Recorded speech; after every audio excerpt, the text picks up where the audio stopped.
All right. Hello again, Avengers, and welcome to another exciting in-depth review. Today, I'm going to be doing an in-depth review of the recently released core book for the Final Fantasy XIV tabletop RPG. Now, quick reminder, if you do enjoy this kind of content, please remember to like the video, subscribe to the channel, hit the bell icon to turn notifications on. All those things are super important. Now, this is going to be an in-depth review. And when I say in-depth, I mean in-depth. I will go chapter by chapter, sometimes page by page. I talk about the things that I like, the things that I don't like, the things that I think they did well, the things I think they need to do better.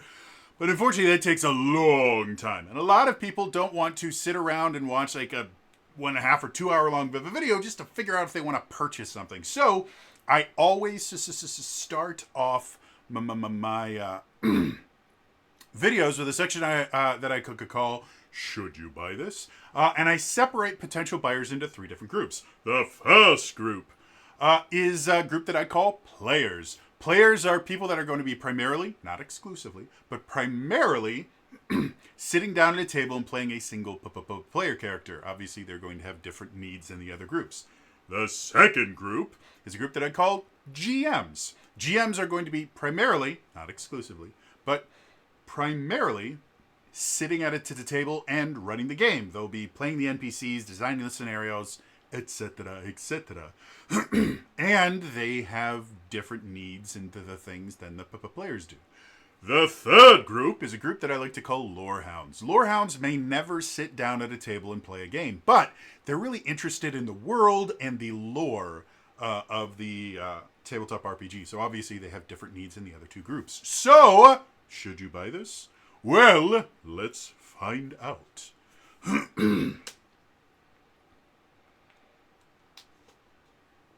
Quick disclaimer, I only have a physical copy of this book.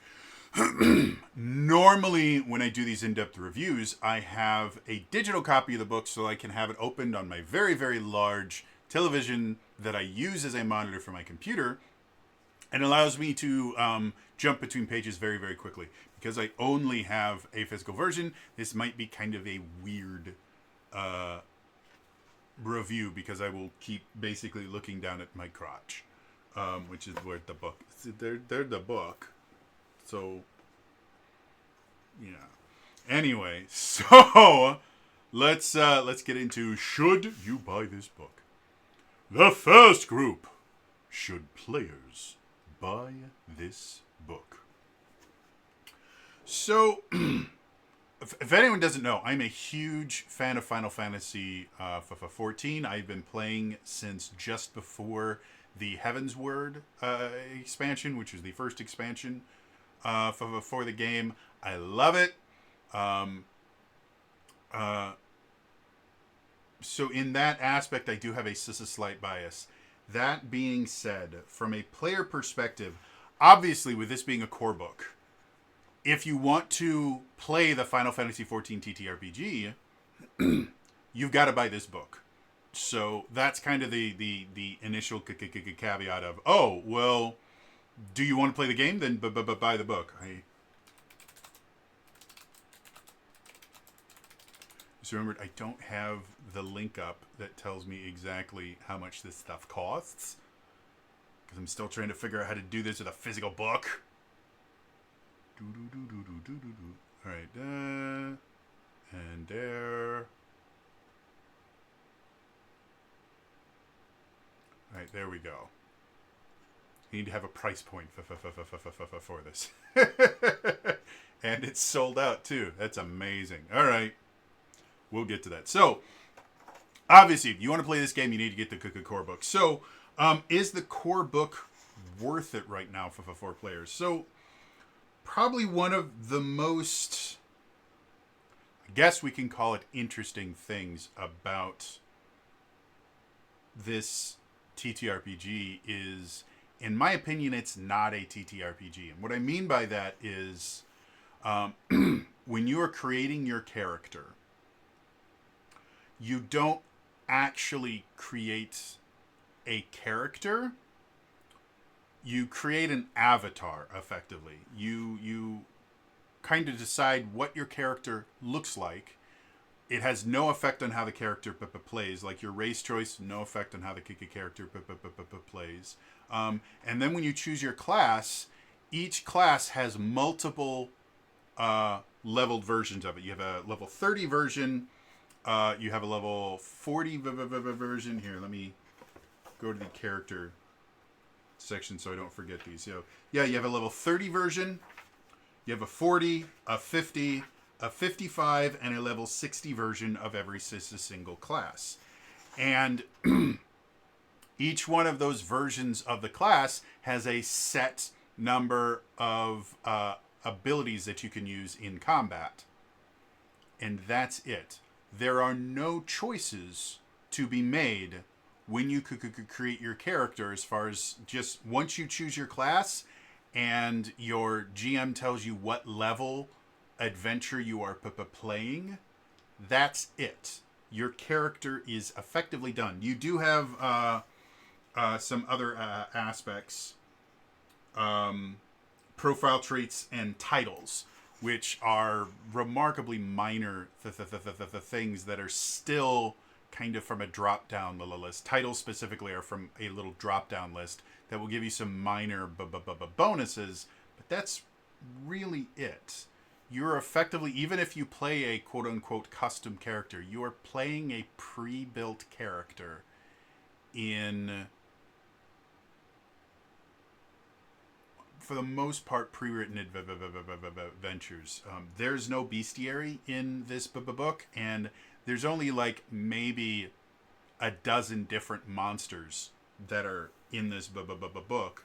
So by buying this book as a player, you're really kind of agreeing to play one of the 3 pre-written adventures that are included in here as a pre-built character. And they do have actual pre-built characters, and then they have what's called custom characters, where you actually get to choose your race, which doesn't matter, and you get to choose your profile trait, which very minorly will matter in very, very specific instances. And then you also get to choose a title from a list of titles. Now, you can earn more titles as you play the game, but that's the entirety of the customizability of your character. There is no skill system in this game. So the only thing that's going to really affect your rolls is your attributes, which are entirely decided by the class that you choose at that time. And if your profile trait affects this particular roll, because the profile traits, again, are extremely limited. They will generally give you an advantage die. We'll talk about that a little later. It's basically, it works very similar to advantage in D&D 5th edition, except for the fact that you can have multiple advantage dice that you can just keep getting more and more, and you still just take the higher of the rolls. So you might get a single advantage die out of your profile trait, and that's it. Anytime you try to do something, it's like, well, I'd like to use my might score to intimidate this person. And so you would roll a d20 and add your might score to it, and that's it. There's no skill training. There's no specialization in any sort of non-combat thing. They do have these things called player quests, which are basically things you can do in between adventures that will give you a temporary buff. It might give you more fortune, which is their version of money in this, is just called fortune. It might give you an augment, which is basically a temporary buff that lasts for an entire adventure. But yeah, I mean, to me, this feels like a board game. And so for players, generally when you're seeing something like a TTRPG, you're instantly going to go to the character creation section after you learn how the game runs. You're going to go to character creation section, you're going to look and see what kind of cool characters you can make. and you really can't in this game.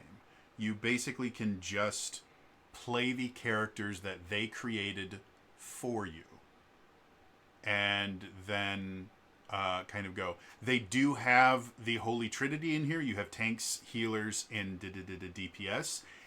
If you've played Final Fantasy XIV, it's going to feel very, very familiar to you, because the same roles that you have in Final Fantasy XIV, you have in the tabletop RPG. Like, the 3 tanks they have in here are Paladin, Warrior, and Dark Knight.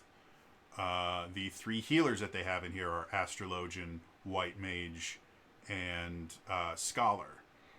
They basically have, I think, most of the jobs going through Heavensward, the first expansion. So you have your base jobs, and then you also have the Dark Knight and Machinist and Astrologian from Heavensward.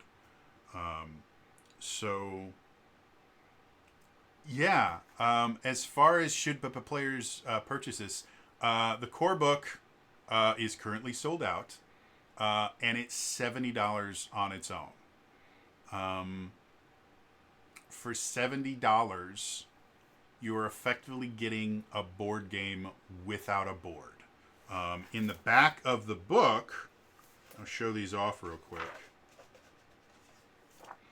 In the back of the book, you do have all of these. I'm going to try and do this here. You have all of these things that you're technically supposed to be able to either cut out or copy or things like that.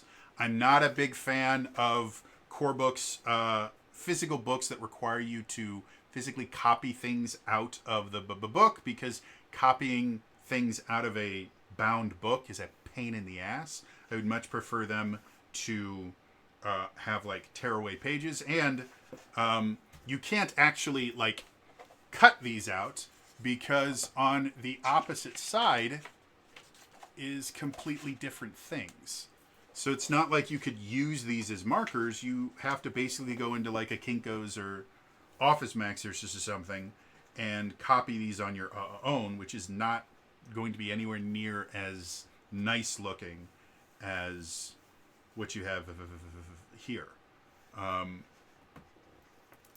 So as far as should players purchase this, again, if you're really interested in playing the Final Fantasy XIV TTRPG, you really don't have much of a choice. You can get the starter kit, which again has been sold out for a while, and they did a second print run, and I don't know if the second print run got sold out or anything.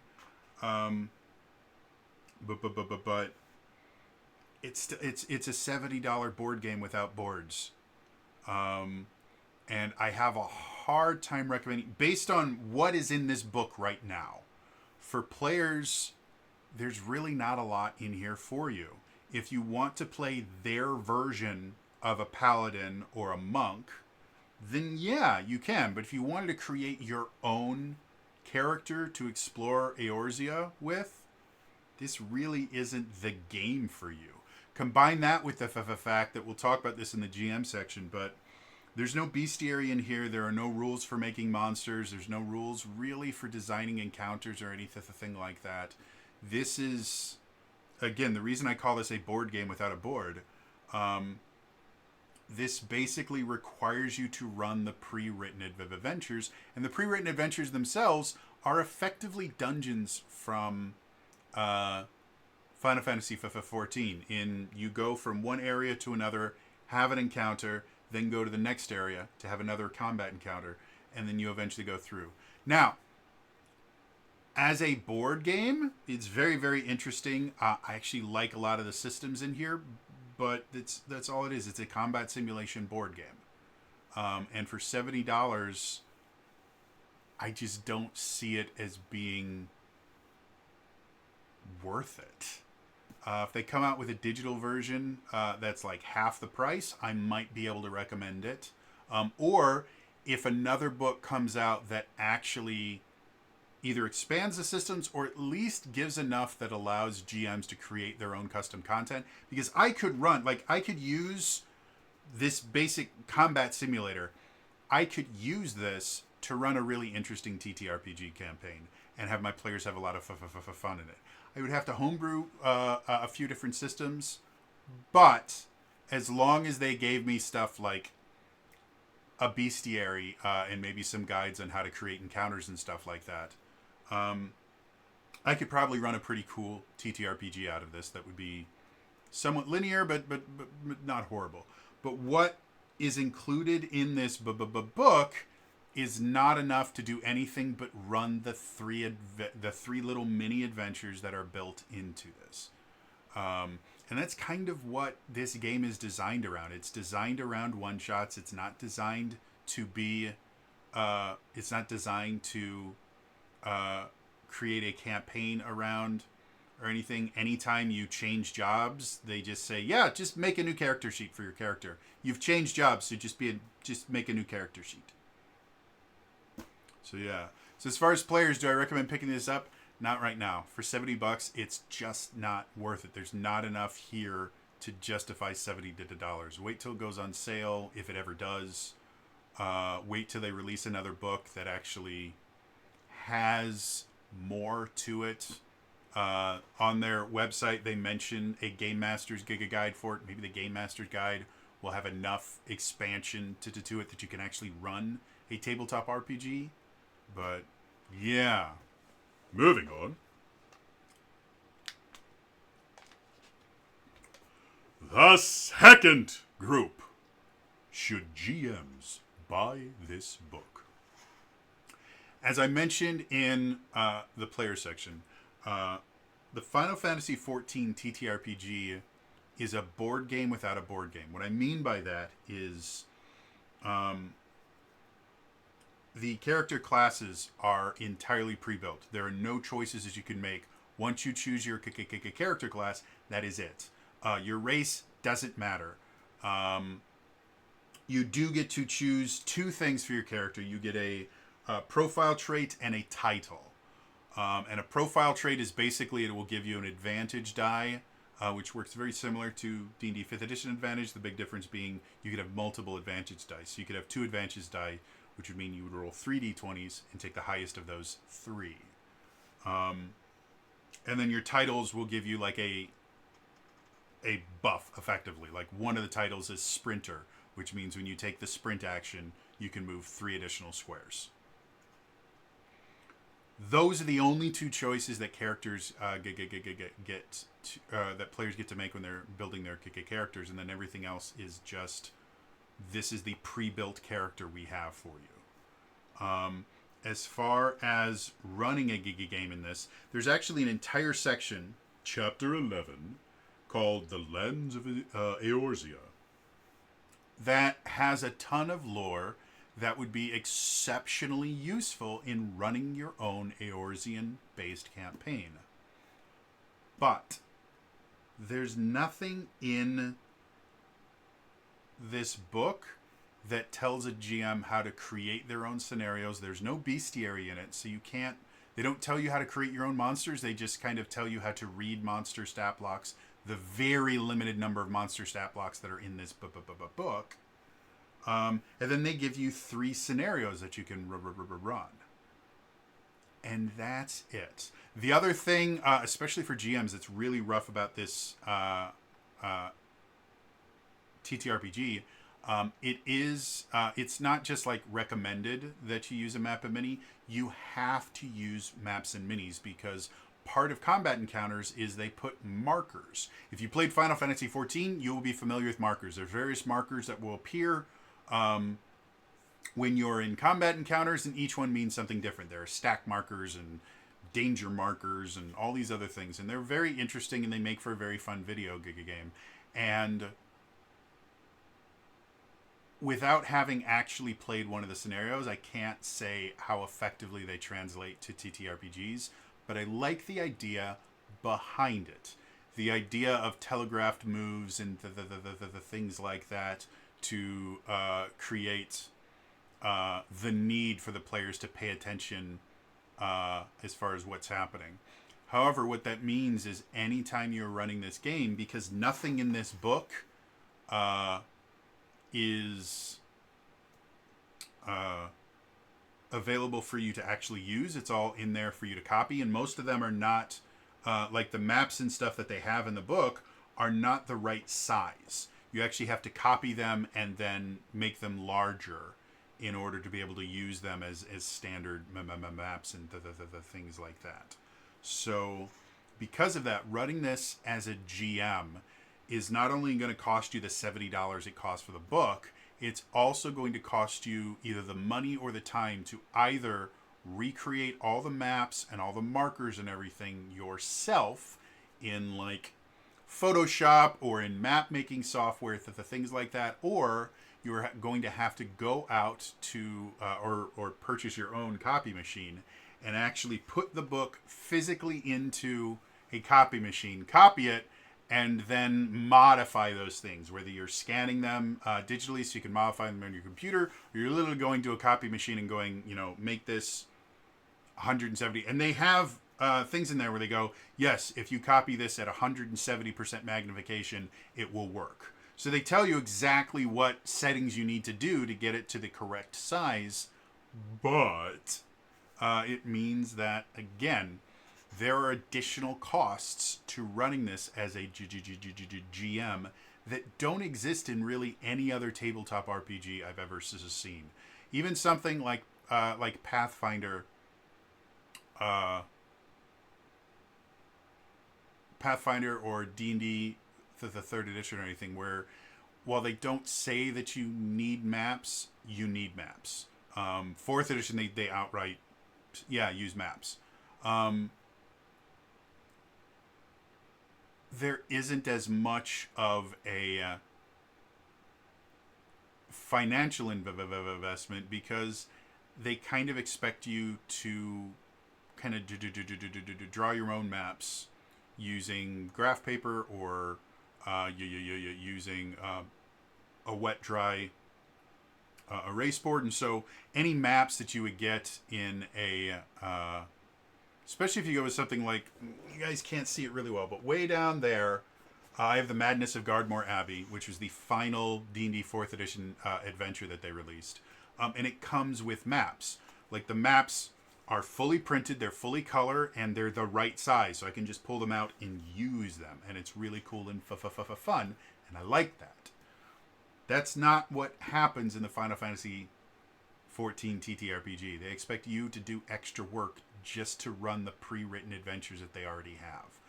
Again, it would be different if there was a digital version of the book, because then that just gives you so much more leeway. You could import it directly into a virtual tabletop or anything like that. This, you just can't do that.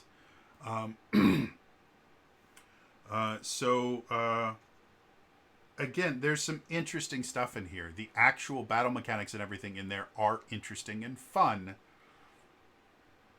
but it really does require the GM to put in a lot of extra work and money just to be able to run the extremely limited things that are in this book. So very similar to the player's recommendation, I can't really justify spending $70 on this book because there's just not enough here. It's a $70 board game without a board. It's a $70 board game that you have to pay to make your own board for it. It's just not cool. Again, they've already mentioned that they have a Game Master's Guide aspect thing that they are making. Perhaps if the GM's Guide is elaborate enough that it has a bestiary in it, that it actually has rules for monster creation and all these other stuff to be able to create your own scenarios, it might be worth it then. But as of right now, I just can't justify recommending this book. There's just not enough here. It feels like half a product. And a really limited half of a product at that. So, yeah. Moving on.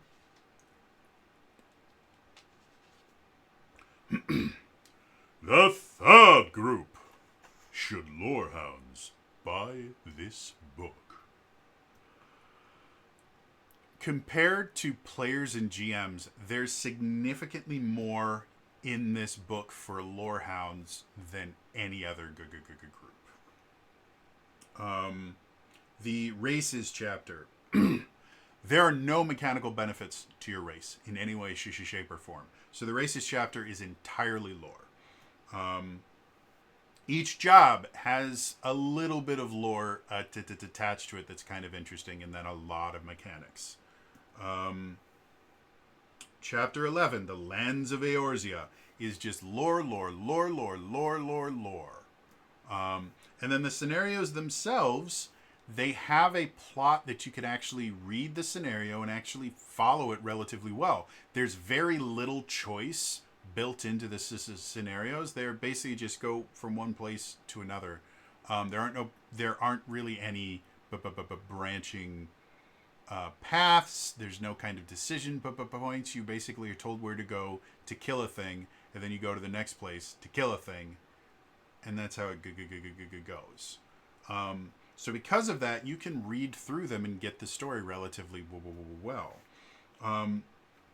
So compared to the other two groups, Lorehounds have the most reason to pick up this book because it is very, very lore heavy as opposed to the other stuff that you would be looking at, or in relation to the other stuff that you'd be looking at in a TTRPG core book. That being said, it's still $70. It's very, very pretty. Like you can see, like look at this. It's gorgeous. Absolutely gorgeous. The artwork is gorgeous. I don't believe any of the artwork is original. Like nothing was created for this book. It's all stuff from Final Fantasy XIV, but the artwork in Final Fantasy XIV is gorgeous. And has been since its inception. It is an amazing, very, very pretty thing. But like in the Lands of Eorzea section, they literally take the in-game maps without changing anything. They're the literal, if you go into Final Fantasy XIV, you hit the map button in Gridania, let's say, you will get the exact same map that is printed in this book will be on your computer screen with the exact same icons, everything. Nothing is changed. And so because of that, a lot of the lore and stuff in here already exists in like 1,000 different places. Like you can go to the Final Fantasy wiki and get all of the lore that is contained in here. Any of the artwork in here, you can probably still go to the Final Fantasy wiki and look at all the artwork because they have artwork sections and stuff like that. Like, and you could go to the official Final Fantasy XIV website and look at all of the different like patch, special patch websites and go to the art section. You can see most of the art that's in this book. You can see there for free. So spending $70 for a physical version of all that stuff, I can't really justify it for a Lorehound. If you are a huge Final Fantasy XIV fan and you want a piece of memorabilia, this isn't a bad piece of memorabilia. The artwork here is pretty. The book itself is robust. Like it's a real solid, cool book. And it does collect a lot of stuff in one location. So as a piece of memorabilia, yeah, I could see people spending $70 on a piece of memorabilia. I've seen them spend significantly more than that on something that the sole purpose of its existence is just so you have a physical representation of something that you love. I mean, I have on my wall over there, I have Sting from Lord of the Rings. It is not a great version of Sting from the Lord of the Rings. It has a chip in the blade.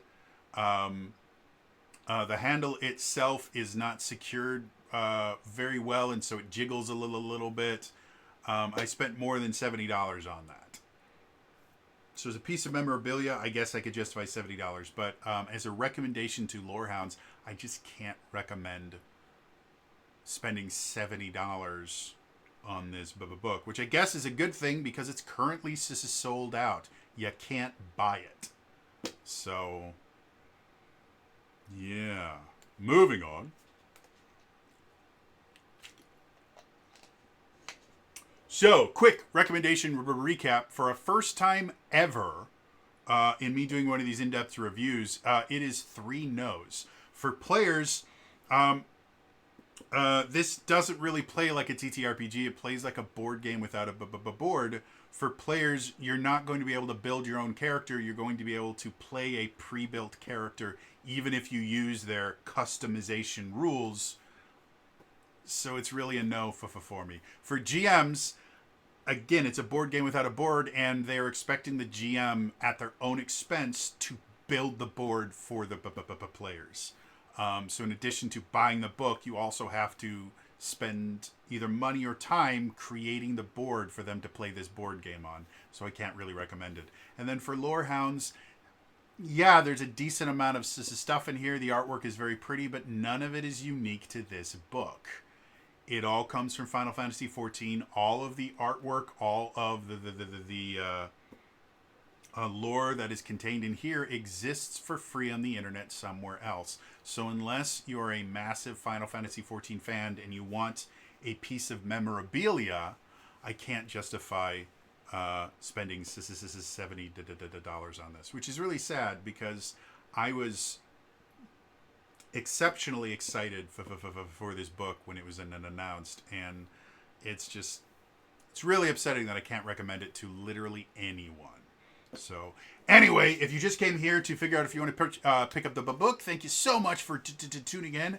In the comments down below, what is your favorite Final Fantasy job?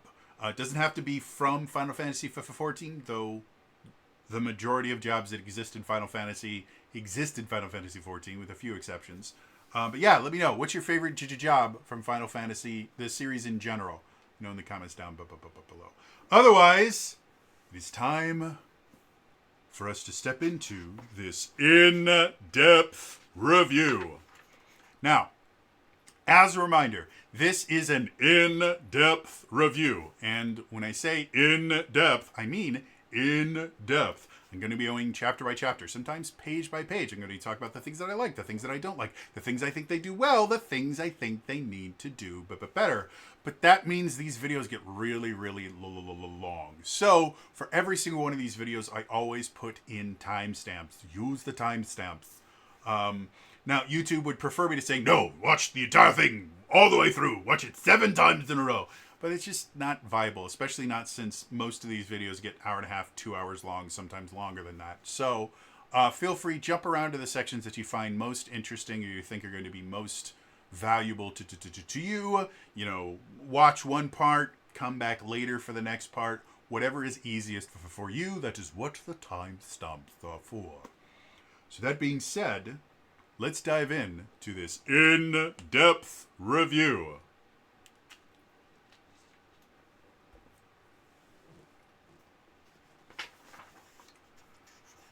The first section, Introduction.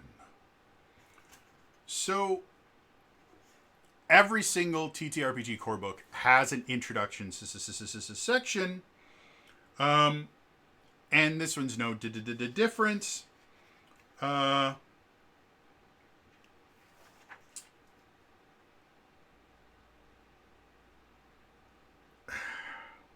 I mentioned in my recommendations, this is a really, really underwhelming book.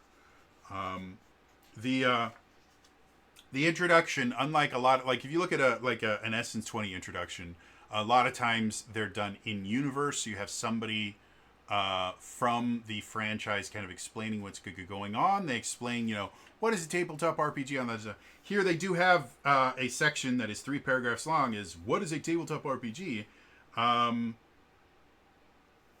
And then they kind of ignore that. And then they have goal of the game, where do I start, and then using the standard rule book. And then they talk about the different components that you're going to need, and then a quote-unquote quick start guide. Which basically tells you which page to turn to for which aspect of the game. It is a 2-page introduction. There's really not much to it. The book itself, again, I will say this over and over and over again. The book looks gorgeous. There's this kind of filigree around the sides. lots of really cool, interesting stuff there. Not upset about that, but as far as introductions go, this is probably the most bare bone introduction they possibly could have created, and that kind of sets the tone for the rest of the book. So, moving on.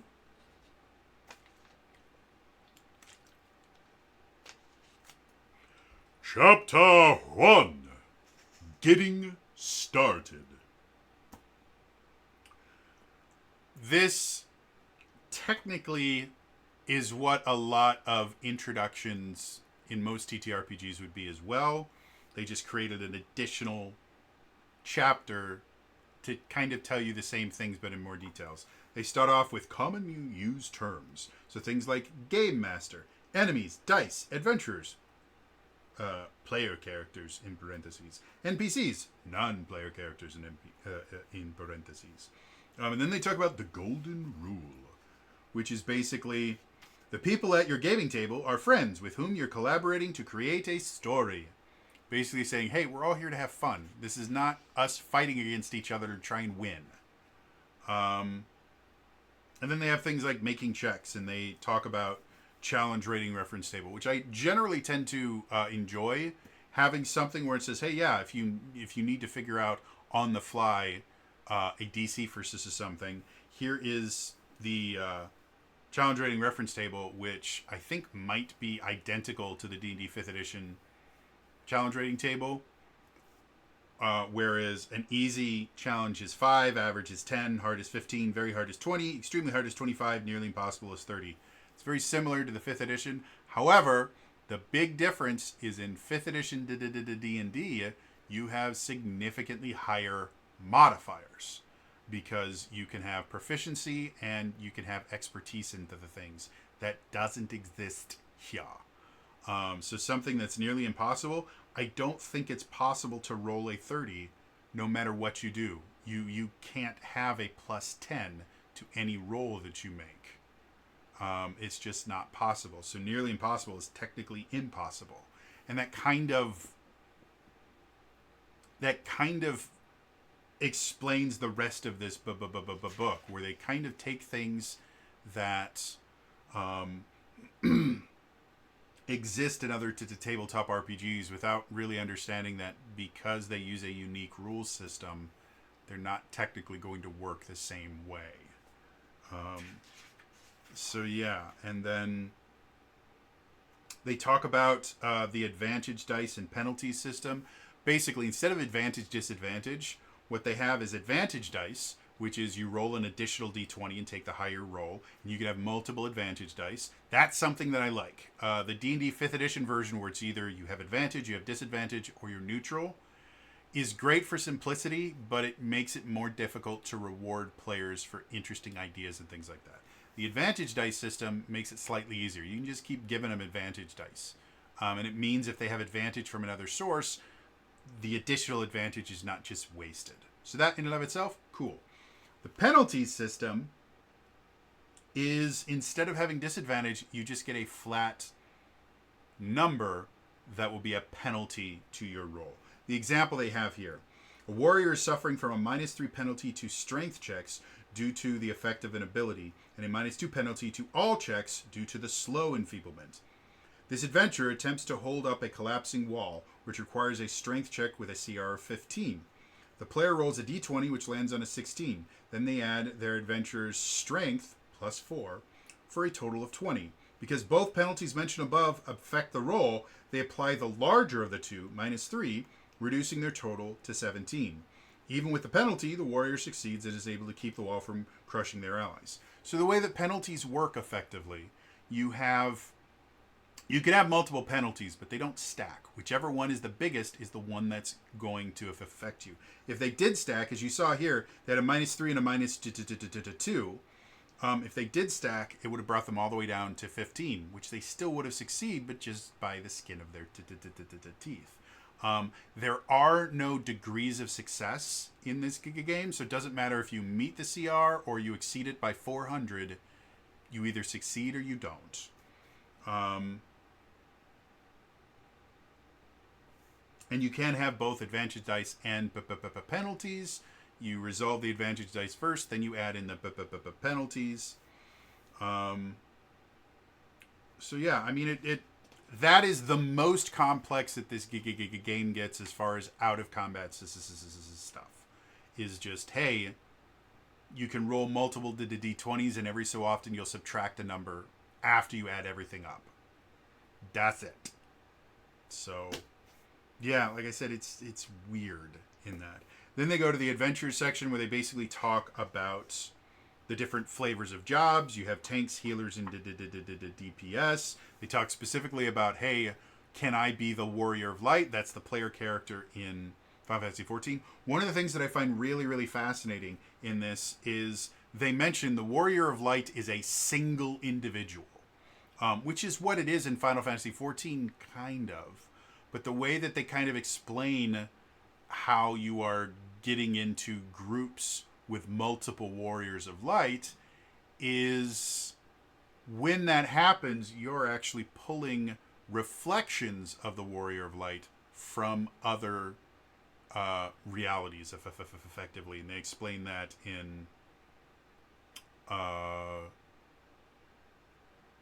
Shadow something. My brain is not working right now. My favorite is this example, Shadowbringer. My favorite expansion, Shadowbringers. They kind of explain how that works. Up until that point, they just kind of pretended that you did everything on your own because you are the Warrior of Light. You're the only one. As the game went on, they eventually created what's called the trust system, to where they could kind of explain how you were able to get through all the dungeons being a singular person. You're not. You can bring your allies with you, but you're still the singular Warrior of Light. They leave that idea in here where there is only one Warrior of Light, and if you want to be the Warrior of Light, that means the rest of your party can't be the Warrior of Light. So everybody has to be okay with you being the singular Warrior of Light.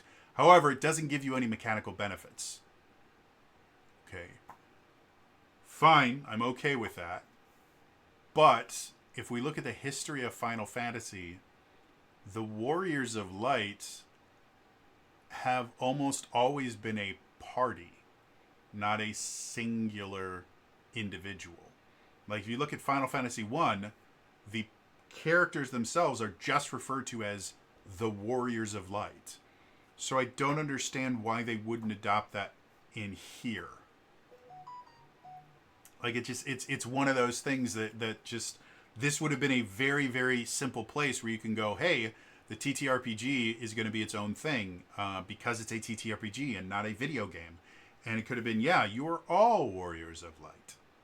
Nope, you can't do that. Then they start talking about the abilities themselves. You have 5 attributes: strength, dexterity, vitality, intelligence, and mind. Compared to kind of your standard TTRPG 6 attributes, the one that's missing is charisma. And it doesn't mean that you can't make persuasion checks or anything. You basically decide how you're going to persuade someone. So one of the examples that they have in here, I don't know if they have it here specifically, or I think it's another, I think it's in another chapter where they're talking in more specifics. But basically they go, yeah, I want to intimidate this person, and I'd like to use my strength to do it. Okay, well, I'd like to persuade this person by, appealing to their logic. So I'd like to use my intelligence to do that. So it is very much, well, how are you going to influence this person? And then you will pick one, you or the GM will pick one of the attributes to go, well, that feels like a very strength-based thing. If you're being, intimidating, you're going to be very strong. So that in and of itself gives me a little bit of hope for, actually, very similar kind of Fabula Ultima, where you kind of just pick and choose which attributes you think fit the description that you made for, this is what I want to do. That in and of itself isn't bad. I actually think that's kind of an interesting idea. I think it works relatively well. And then they talk about secondary attributes, defense, magic defense, speed, vigilance, which is your perception, your passive perception, effectively. Max hit point and max magic points. We'll talk about magic points later, but they're kind of messed up. And then they talk about your adventure profile, which we'll get into more in later chapters. Overall, again, the book is very, very pretty, but it's very, very bare bones. This doesn't feel like it was built by a TTRPG designer. It feels like it was built by someone that plays the video game and once heard about D&D, which I'm assuming is what they did. Because as we go further in the book, we're going to see more and more of the mechanics from the video game just literally copy-pasted into a TTRPG, which isn't a great thing. For everybody that really complained about D&D being just a video game, a tabletop video game, it wasn't, it never was. This literally is what people were complaining about, a video game that is just, they made a tabletop version of a video game. So, moving on. Chapter 2. Character creation. Again, the terms character creation are a bit of a misnomer here. You're not really creating a character, you're picking a pre-built character. So they show off the character sheet, but the character sheet in and of itself is an okay character sheet.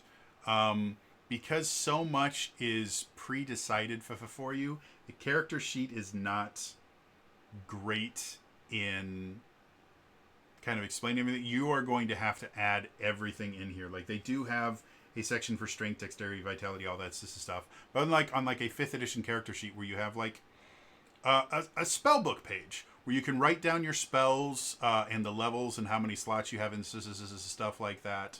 Or you have a little section, it's like your attacks, where it'll show your attack roll and then your damage and the damage type. There's nothing like that on here. Instead, they have an entire page which is just a blank sheet of lined paper with a cool border around it, where you are expected to copy down every single one of your abilities, which some of them get very complex. So either you have to do a lot of copying, or you need to have your book open to your version of the job that you're playing. Again, there's a level 30 version, 40 version, a 50 version, a 55 version, and a 60 version. You choose one of those based on what the level requirements of the adventure are. You don't level up, you don't gain experience. The level of your job is based entirely on what the adventure was designed to run at.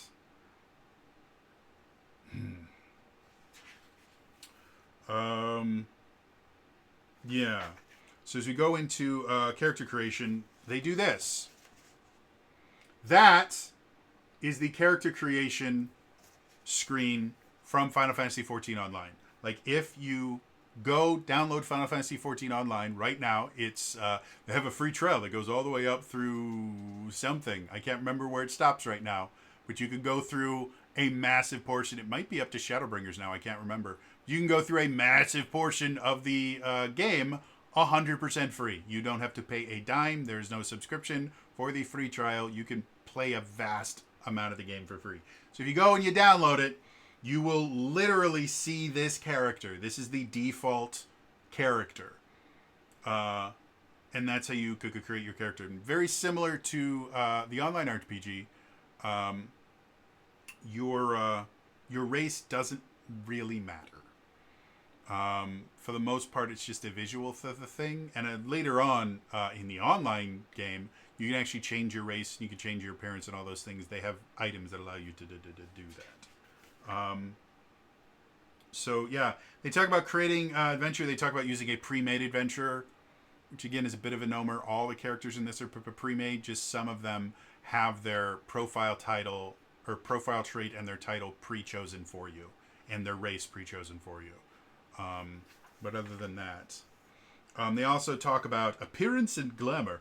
Glamour is a system in Final Fantasy XIV which basically allows you to make your armor and weapons look like other armor and weapons. It is, if you played World of Warcraft, it's the transmog system. Basically means your character gets to look the way you want them to look, with a few exceptions. Like you can't transmog, or you can't glamour pieces of armor that your particular job can't wear. Like you can't have a red mage wearing full paladin armor because your job can't actually equip that. So there are a little bit of limitations. But if you ever go on Final Fantasy 14, people get really creative with their glamours. I have a Power Ranger glamour that I created. I created a Green Ranger glamour. They also introduced a power. They introduced a Power Ranger to it a couple years ago, and so I have that, and I use that on a regular basis. I have a Link glamour complete with little fairy and everything like that. So the glamour system in and of itself in Final Fantasy 14 is probably one of the best, appearance systems in any MMO I've ever played. They basically say, yeah, your character can look however you want. It doesn't matter. And that's fine. Again, that's how TTRPGs work. Just because you're wearing, studded leather armor doesn't mean you can't say, well, I look like a ninja. So, yeah. Moving on.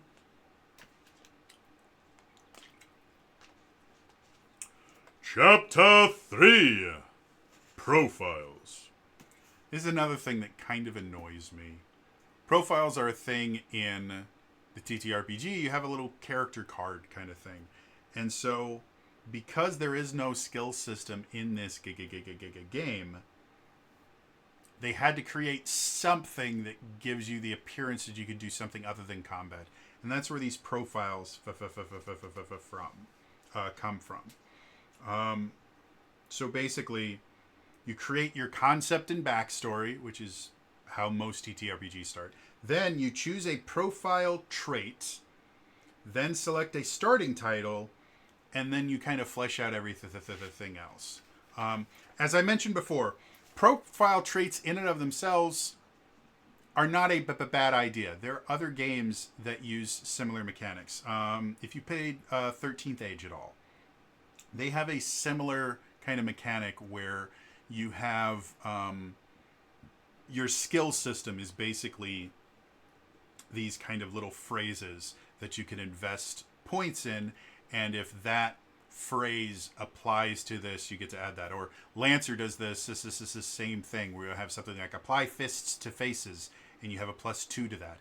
It means when you're doing something and it involves applying a fist to a face, you can go, well, can I add this trait to that? And go, oh yeah.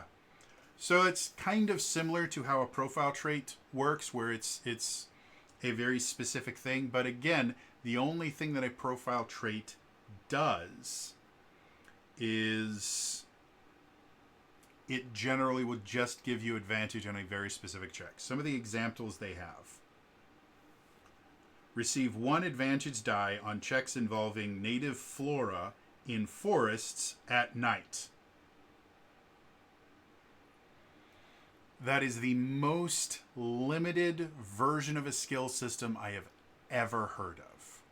Again, 1 advantage die. Okay, that's perfectly fine.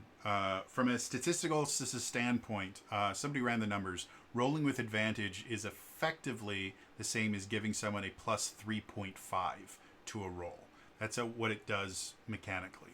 For each additional die that you're rolling, there's diminishing returns, but single advantage die is a pretty big thing. Again, especially since the largest attribute bonus you're probably going to get. I'm going to turn to let's go to the Paladin because they're first. Yeah, it looks like at level 60, your largest bonus for a Paladin is going to be Strength, and it's +6. So a single advantage die is useful. But then, native flora. So it's only plants that are native to the area in forests. So specifically, plants that are native to specifically forests at night, at a particular time of day. So this entire thing is completely useless for a minimum of half the time you're adventuring, because you're adventuring the day. If you don't adventure at all at night, you will never be able to use that ability. Another example they have: receive 1 advantage die on checks to destroy machinery in cities and towns. So it's not just, hey, I'm really good at breaking stuff. I'm really good at breaking stuff specifically in cities and towns. So if I am not in a city or town, this is completely useless. They have, that was 3 minor restrictions. That's one way you can create a profile trait. The other way is one major restriction and one minor restriction. So another example. Receives 1 advantage die on checks involving townspeople, specialty, minor restriction, while in Idleshire. So this one is particular. You get an advantage die when you're involving townspeople in Idleshire. One city. If you're not in Idleshire, your profile trait is completely pointless. For whatever reason, if you are not in that part of the world, forget the fact that you have a profile trait. Compare that to something like Fabula Ultima, where your various traits and things like that are intended to be broad enough that you can use them in a number of situations. This one, they do everything they can to limit it to one very, very specific thing. But that's not the only thing you get to choose. You also get a title.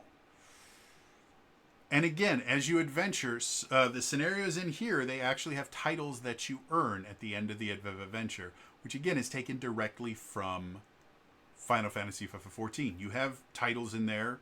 And they actually have 2-part systems. You can have a title before your name and a title after your name. It's a fun system. However, they have no benefit on the game. They're just vanity. The titles here actually do. And at the beginning of your career, when you haven't earned any titles, you only have access to 6. Even compared to like core D&D 5th edition, like if we call the titles the equivalent of backgrounds, you had more than 6 backgrounds in D&D 5th edition. Hell, in 5.5, there are more than 6 background feats or origin feats, whatever they could call them, in 5.5, which I'm not particularly fond of that. So this, again, the most restrictive version of character creation I've ever seen.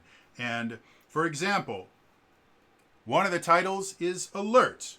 You have learned never to let your guard down and are constantly scanning your surroundings for signs of danger. This wariness has long helped you avoid threats and save lives. Effect: increase your vigilance by 3. Increase your passive perception by 3. That is your title. So, when you are building your character, the thing that makes your character unique mechanically is every once in a while, you can get a single advantage die on a very, very specific check. And your passive perception is 3 higher. That's it. You see why I call this more of a board game than a TTRPG. You cannot create interesting, unique characters. You basically can just slightly modify a pre-built character. That's it. It's annoying. And then they have an entire section which is random name tables. And it goes on for, let's see, 1, 2, 3, 4, 5 pages. The title section is effectively half a page because there's a lot of text. There's a lot of empty space there. The profile traits is, again, half a page. But the random name generator is 5 pages long. And that kind of explains a lot of the kind of bloat of this TTRPG is the stuff that doesn't have any benefit for you. Like, after the 5 pages of random naming tables, then they have an entire section on naming conventions for each one of the different races. So, like, Elezen, which is their version of elves. Elezen naming conventions. They talk about female names tend to end in NE or ET or L, which is French for anyone that doesn't know. Those are very common ends of words in French in general. While male names are longer, will often end in X, such as Loa, which is not how you pronounce that. It's Loa, or O, AUX. More show. They're French. Lalafell names, Mikote names, but they have two different flavors. You have Seekers of the Sun and Keepers of the Moon, as well as Elizin. There are two different flavors of Elizin. They just don't have them in here. You have Rogadin. Rogadin. Those are the big peoples. You have a section on Aura, which are dragon peoples. They're actually really cool. I actually like the Aura. My character is an Elizin because when I made them, it was Aether, my Shadow Monk. But I've thought quite a few times about changing them into an Aura just because I like Aura. But they have horns on their head, and it messes with helmets and stuff like that. So, and then they have an entire 2 pages of just, they don't explain what they are, but they're clan names. And then you have the Viera, and then Hrothgar. Viera are bunny people. Hrothgar, like Mikote, are cat girls and cat boys, where they have like little cat ears and they have tails. Hrothgar are actual cat people. They're like lions. And I really like the Hrothgar. They're super, super cool. Viera are bunny people. And it used to be Hrothgar were entirely men and Viera were entirely women. And in the recent expansions, they have introduced Lady Hrothgar and Bunny Boys. And they're great. They really, really are. I actually enjoy those. But again, none of this means anything. So again, and that whole section where it's just talking about names for them, for the various races, the naming conventions start on page 33, and they go all the way to page 46. 13 pages just talking about how to come up with a name for your character, which will not change anything mechanically in the game. But as far as the 2 things that actually are the only customizable aspects of your character in this game, they each have effectively half a page of text. That's it. Moving on.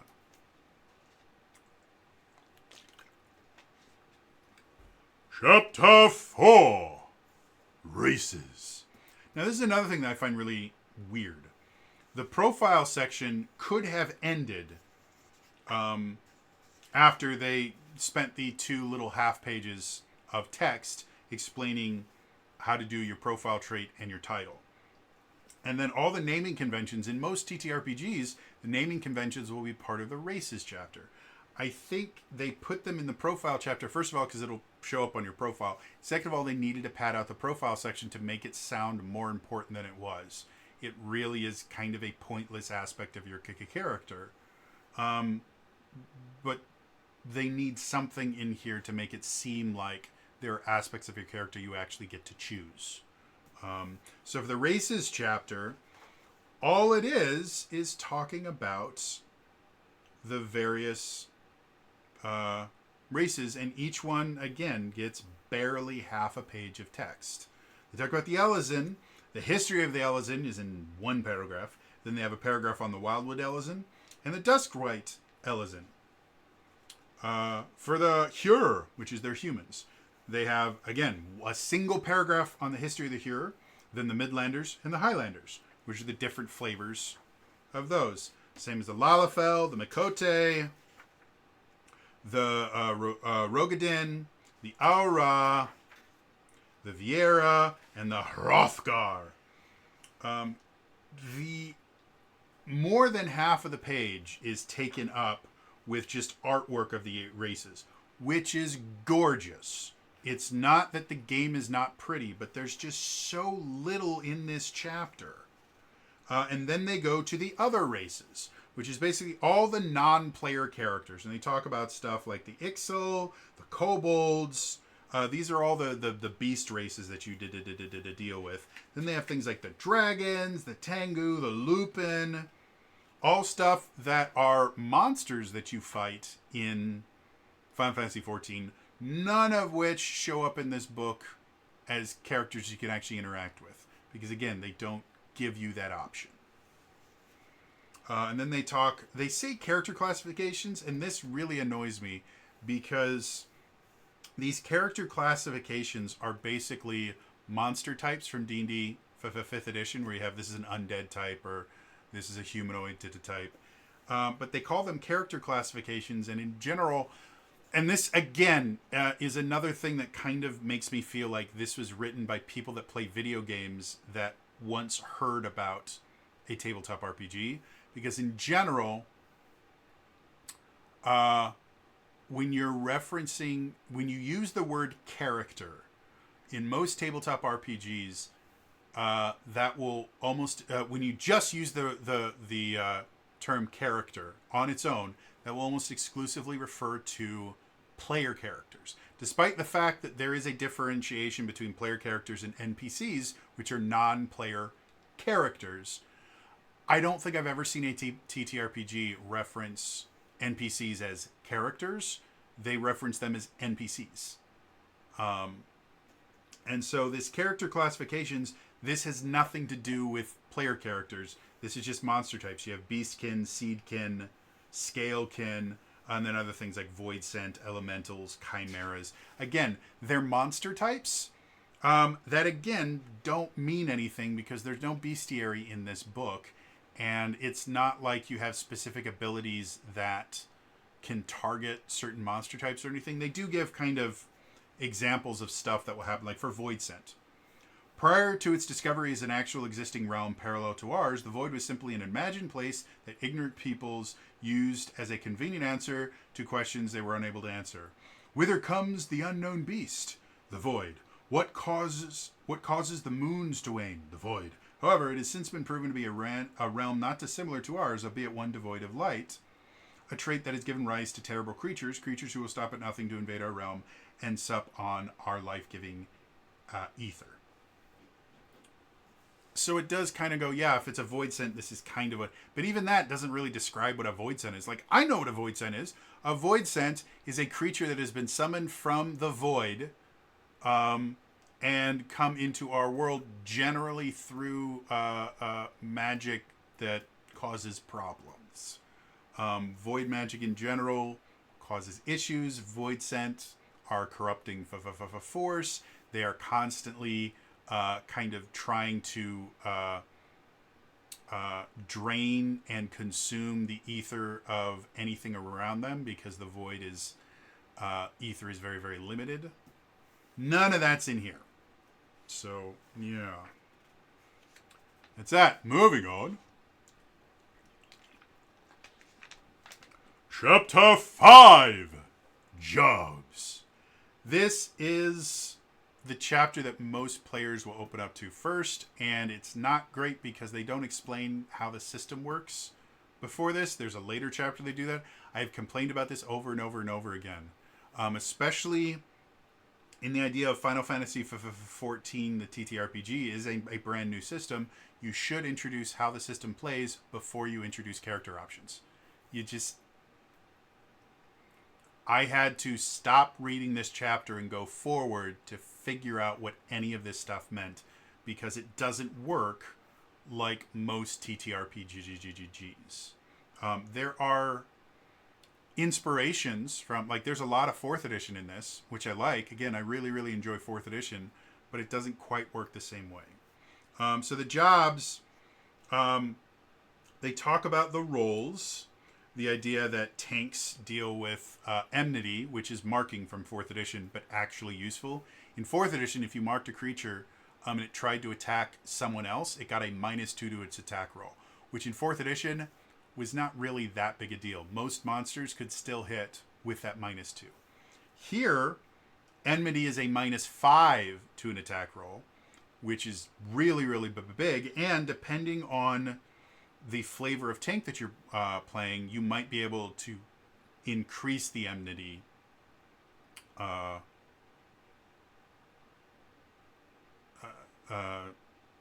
number to do even more. So enmity actually massively encourages the monsters to try and attack you, which is how it works in Final Fantasy XIV. Like, tanks have the ability to quote-unquote build enmity, and as long as they have threat on everything will attack the tanks exclusively, and the other people don't get specifically targeted. They'll get hit by area of effect and stuff like that.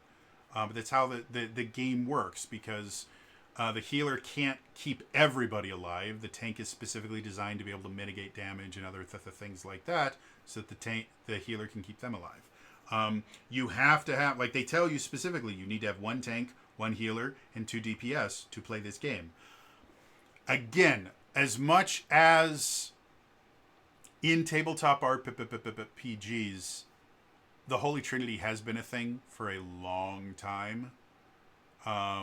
Anyone that claims that 4th edition ruined it by forcing people to use the class roles doesn't understand D&D. In 1st edition D&D, you were expected to have some sort of fighting man, some sort of magic user with magic user or someone that could deal more damage, and then you were also expected to have a cleric or healer, whatever they were called back then. I can't remember. That's always how it's been, but you had some leeway, and especially with more modern TTRPGs like 4th edition, specifically, while yes, they had an entire role dedicated to healing, you could actually play the game without a healer. Each class had their own self-heal in the idea of a second wind, and you could use healing items and stuff like that to make up for the fact that you don't have a healer, because everything was healing surge based. When you get to 5th edition, healing was next to useless. So it was really only useful to bring people out of unconsciousness, and so many different classes could give you the ability to heal people. There were subclasses that did it. There was just so many different ways that you could have. So you really didn't need to rely on the Holy Trinity. This one, it tells you flat out, you need a tank, you need a healer, you need 2 DPS. Again, that's how it works in the video game, but this isn't a video game. Everything in this TTRPG is extremely limited, and they try to kind of focus everything into, no, you have to play it, and it has to work exactly the way that it works in the video game, and it's just not really doing anything. They talk about levels. Every adventure has a level for their chosen job. Except they don't. They have a level 30 version, 40 version, 55, a 50 version, 55 version, and a 60 version. And you don't have to earn your levels in that. It's not that you can't play a level 60 adventure first. You just choose the flavor of the level of your character based on the adventure. And that actually, again, does have precedent in Final Fantasy XIV. Whenever you go into a dungeon, your level will automatically be reduced to whatever level range that dungeon is. It'll put you, if you're over the level range, it'll put you at the maximum level allowed for that dungeon. If you're under the level range, you just can't do it. So again, it's just like how the video game works, but this isn't a video game, and it shouldn't work like that. There's no incentive to play the same character twice, because you don't really get anything other than, you might be able to get a new minion, or we'll talk about minions in a second here, or a new title, but that's it. Your character doesn't grow or change. They're just, you use a different pre-built set of abilities. They talk about soul crystals, which again is an entirely lore thing. And then they do have a section that I like in here. They call it flair, which is basically them saying, hey, flavor is free. Feel free to flavor it. Their example that they have in here is someone is playing a bard that they've decided doesn't really use a bow and arrow, because the way a bard works in Final Fantasy XIV is they are the upgraded version of the archer class. And so what they do is, instead of just having a bow, they have a harp that they use as a bow. And so they play songs and stuff like that, but they also shoot arrows. And so because there are no archers in this, because you don't play the base classes, you only play the jobs. We won't get into the difference between classes and jobs in Final Fantasy XIV. It was a thing that was a thing in A Realm Reborn, and then they ditched it. So it's not really a thing anymore. But this particular one, they don't feel like their bard would use a bow. So they flavor everything as he has these roses that he throws.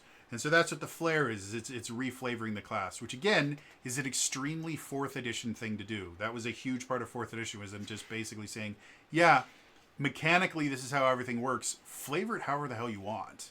Again, one of the 4th edition campaigns that I played in, we had this kid who was awesome. He was one of my favorite people to play with.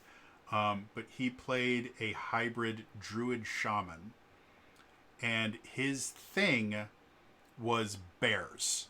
He just really liked bears. And so all of his abilities involved somehow summoning a bear to do something.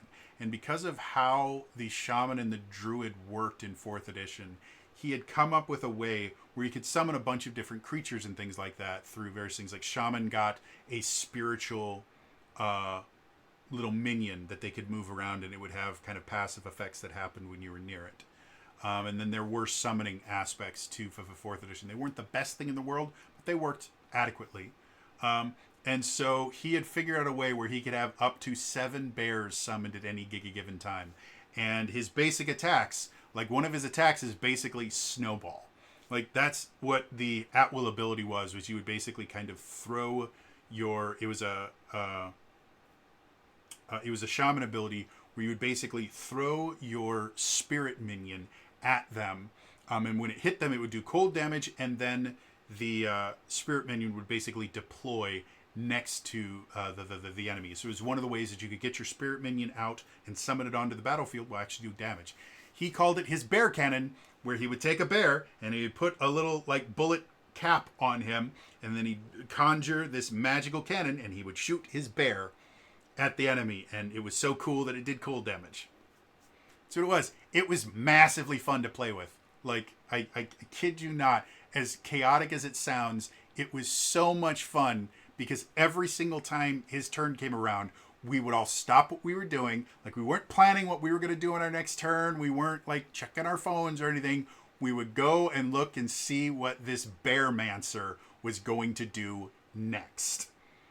It was just nonsense over and over and over again, and I loved every minute of it. So they do mention flair in here. I think that's a really important thing to emphasize in TTRPGs in general because it allows you to create interesting characters. So this is the only thing, this flair section, which is hidden at the bottom of page 63 in the jobs chapter. That is the only thing that allows you to create interesting, unique characters. And it doesn't have any mechanical benefit. It's just, well, you can make it look different. So, yeah. And then they have a section on referencing job information. Basically telling you how each of the jobs work. They talk about tank fundamentals is all about enmity. Healer fundamentals, watch your magic points to make sure that you're able to heal people. DPS fundamentals. Again, the only one that's really useful because it has a completely unique system for that role is the tank fundamentals where they talk about enmity. The rest of these is just healers heal and they use magic points to do it, so be careful. Or like melee DPS. You get really close and so you might get hit, so be careful. Or physical range DPS. You shoot people, be careful. Magical range DPS. You shoot people and you use magic, so be careful about your magic points. Kind of a pointless thing. And then they do talk about job resource traits. Basically, certain jobs are going to have certain things. And there's one thing that's kind of cool, a mechanic that they call combo. Combo! In Final Fantasy XIV, they have a combo system where when you use an ability, it will give you a benefit to another ability if you use it right after. Excuse me. And generally it means it does more damage or it'll do a debuff or something like that. And so in Final Fantasy XIV, you basically are stringing together a group of combos when you fight. Now, if you translate to a tabletop RPG, it doesn't really work because if you do your action in Final Fantasy XIV, global cooldown is like 2 seconds. So your next ability happens a maximum of like 2 seconds after your previous ability. In a tabletop RPG, you take your turn, you may not get another turn for 20 or 30 minutes. So having combo-based abilities in a TTRPG is not really great because by the time it comes around, it just doesn't feel as impactful anymore. So the way they get around that is they have this combo trait where you will have certain classes. I'll use the Paladin, the level 30 Paladin as an example. They have an ability called Paladin Combo. The base effect, you deal 2 damage and inflict enmity on the target, and it can combo with Rage of Halone. Rage of Halone deals 2 damage and inflicts enmity on the target as well, but you can either use Rage of Halone immediately after using Paladin combo. So you can use it to attack the same target twice, or you can use it to attack 2 different targets and get both of them with enmity. That, in and of itself, is really cool. And different classes use the combo mechanic in different ways. That's just how the Paladin does it. So that, in and of itself, is kind of cool. They also have a pet feature for, I believe it's scholars and summoners have pets that they can use. And basically the way it works is pets go immediately before the character does, and they can do a single action. And a lot of them have passive effects built into them as well. So you have a pet system that's actually pretty cool and interesting. And then we get to the actual classes. Now, the way the classes are worked, when you choose the class, it will tell you what your primary attributes are. Like for the level 30 Paladin, your strength is +4, your dexterity is +0, your vitality is +5, your intellect is +1, your mind is +2. You do not get to change these. You do not get to roll for them. It is just when you are playing a Paladin, those are your attributes. And as you use a higher level version of the Paladin, they get higher. Like a level 55 version has +5 strength, +1 dexterity, +6 vitality, +2 intelligent, +3 mind or intellect. So, yeah, I guess. And then they have traits and other effect. They have the combo. They have Oath Mastery. Starting at level 40, you can get Conviction, and you can spend that to do certain things on level 40 Paladins. And then level 60, you have Enhanced Enmity, which is basically instead of the -5, you get a -8 when you inflict enmity on things. So that in and of itself, it kind of explains how the Paladin works as a whole. And then you get to the Paladin themselves. And another thing that they have is every class has a limit break. We will talk about limit breaks later because they don't explain how they work here. But it's effectively the GM tells you, hey, you have a limit break available. And then you get to choose if you want to use your limit break. It's not a great system.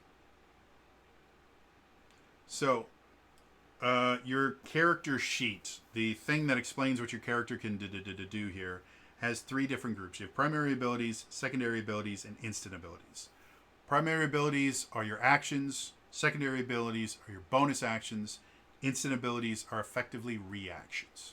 It's what they are. It's how it works.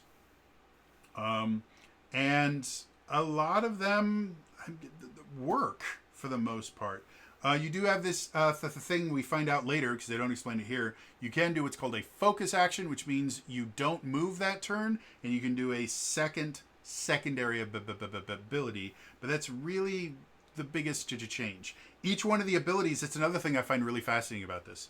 When you use one of these abilities, like we'll go back to the Paladin combo.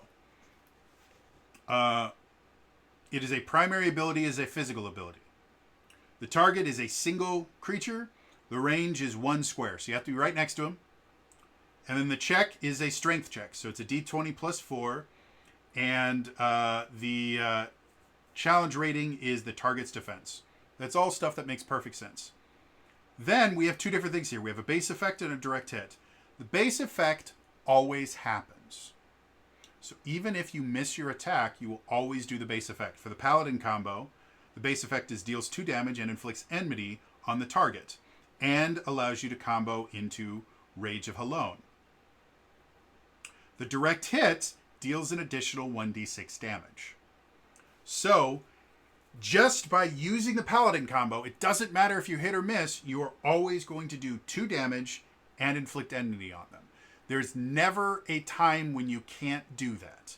They might have damage reduction or something like that, but that's not going to be based on whether or not hit. Now, if you do hit, you roll an additional d6 of damage. The same thing is true about Rage of Halone. Base effect, 2 damage and inflicts enmity. Direct hit deals an additional 1d6 damage. So, with that combo against a single creature, you theoretically could do a grand total of 16 points of damage and inflict them with enmity.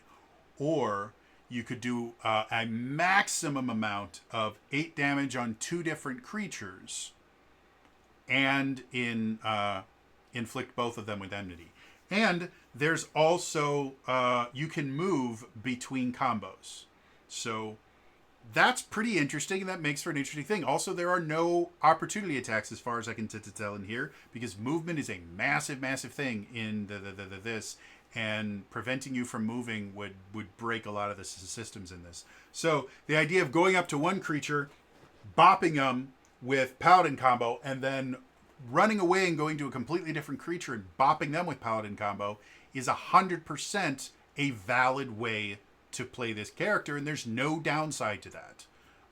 So it does allow for a lot of different, from just a battle perspective, there's a lot of tactics built into this that I think is really interesting. Your secondary abilities, things like Rampart, which is an ability that exists in Final Fantasy XIV. Also, all these are things directly from Final Fantasy XIV. Reduces the damage you take from abilities by 2 until the start of your next turn, but you can only use it once per phase, which is basically once per encounter, but there are some encounters that are multiple encounters, so they call them phases.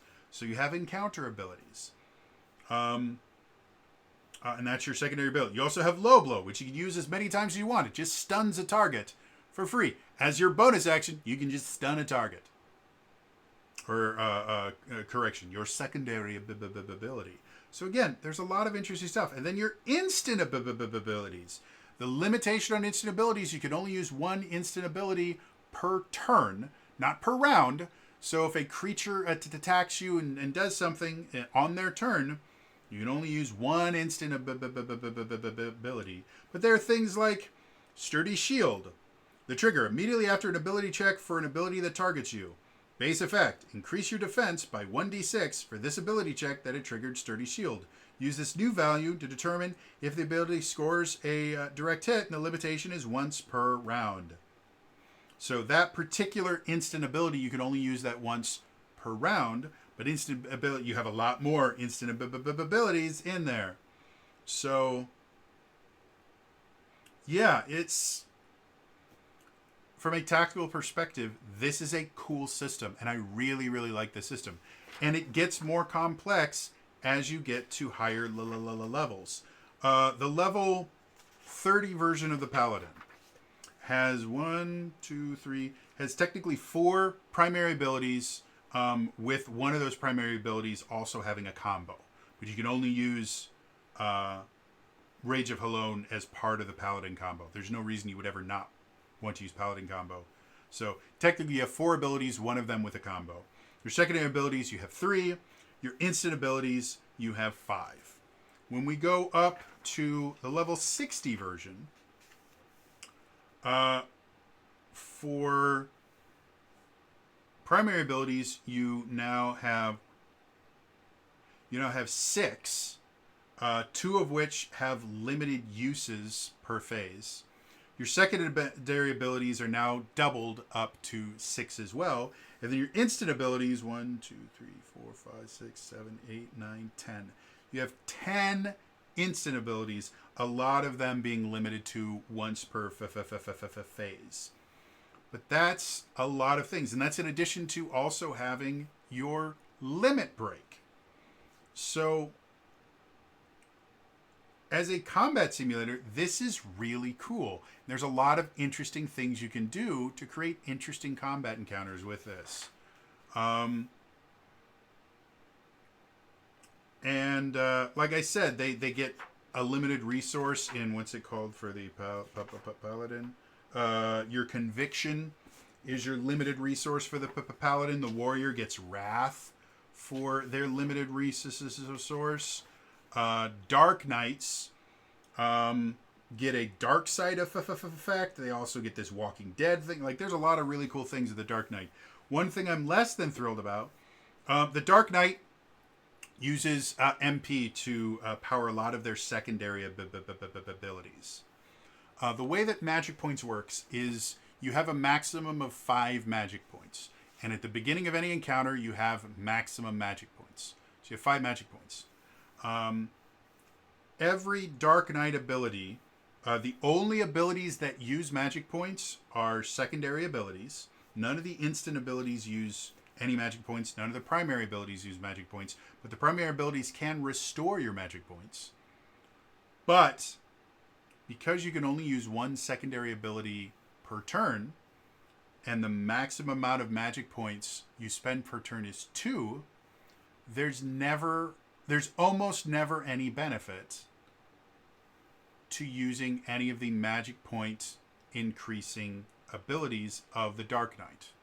Because base level, every class that uses magic points restores 2 magic points at the beginning of their turn.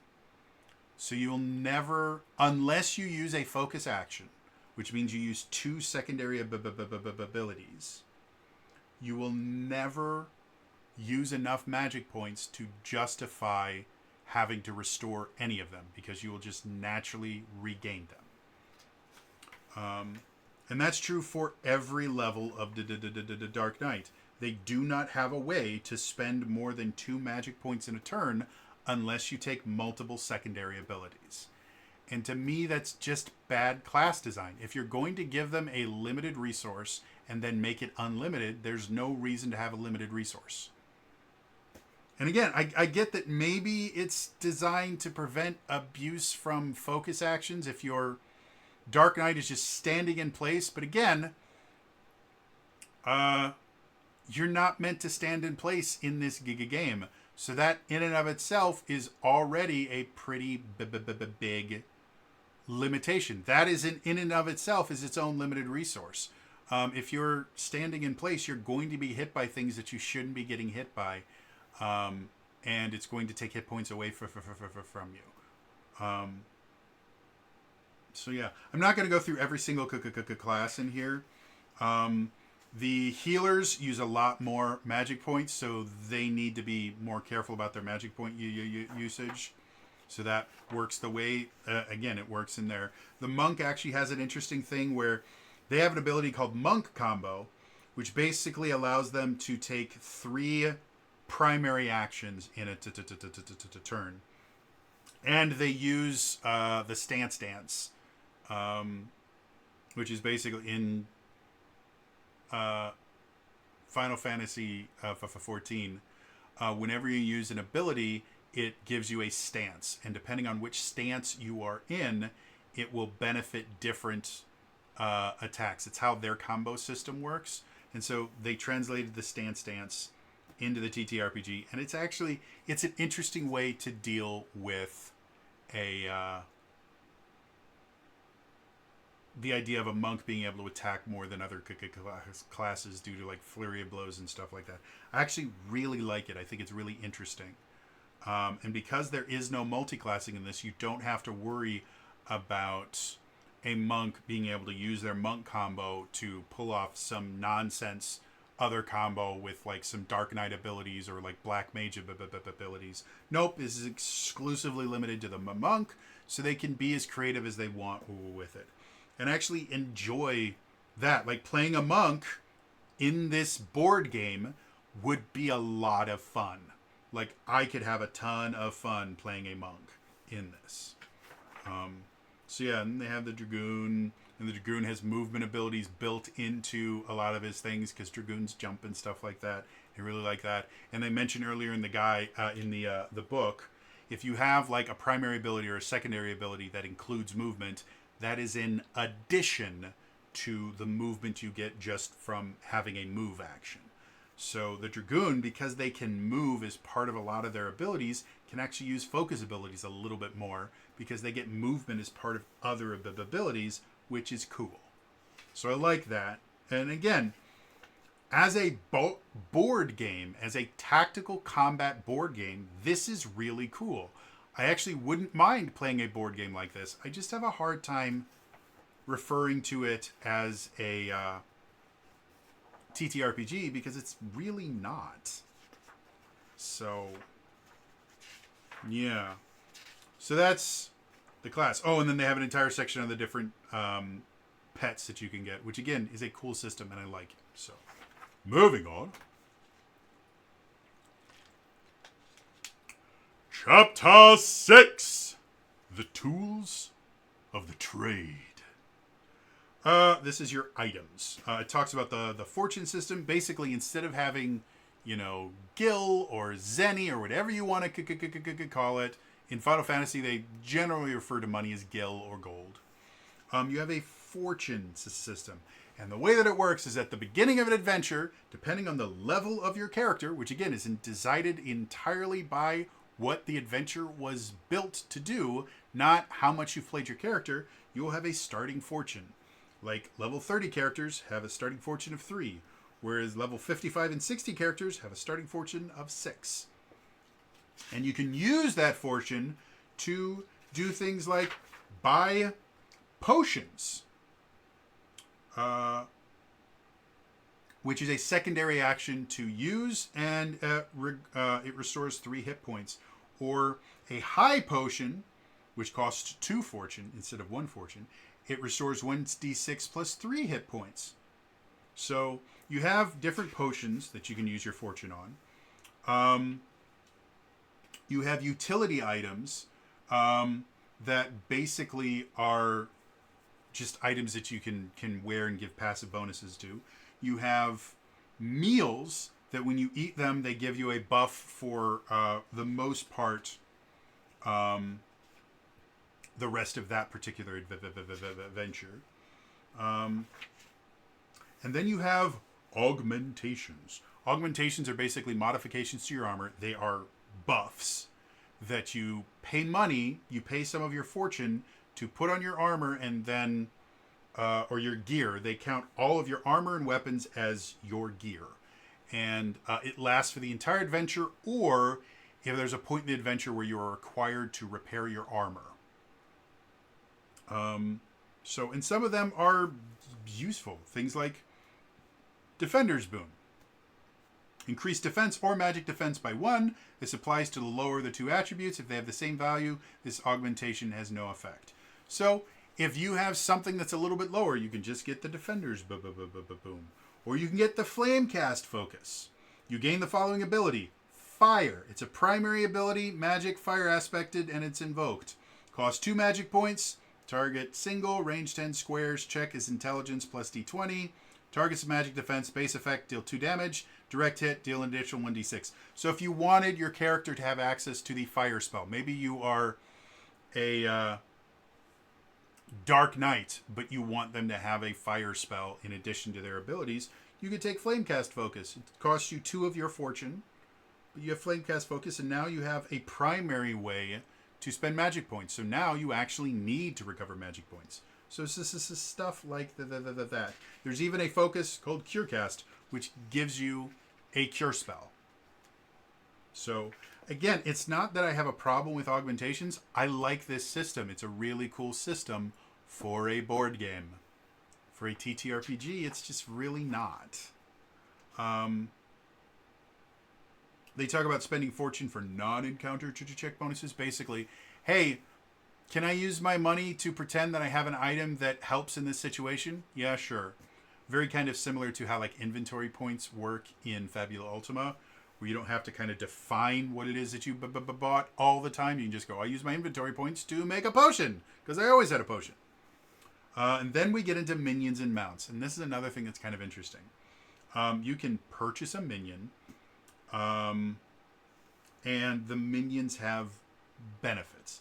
Like the Cherry Bomb minion costs 3 fortune, but while accompanied by this minion, receive 1 advantage die on checks to intimidate NPCs. This trait has no effect on monsters or NPCs capable of combat, such as adventurers or Grand Company soldiers. So, you can get a minion, and minions are a thing. They're vanity pets in Final Fantasy 14. So you can get these minions, and the minions actually have benefits for you. One of the minions actually gets you a combat pet. That, in and of itself, is really kind of interesting, and it does allow you to actually kind of customize your character a little bit, but it costs your fortune points. And then you also have mounts. The majority of the mounts, just like, you can ride on your mount. And teleportation is a thing in this, so the mounts don't really mean anything. However, you can get special mounts. One of the scenarios actually gives you access, once you complete the scenario to a special mount. That when you're riding that mount, you can't be surprised. So it's basically an alert, like a weapon of warning, but it's a mount.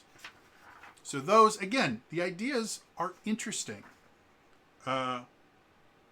However, it's not really a TTRPG. It's a board game.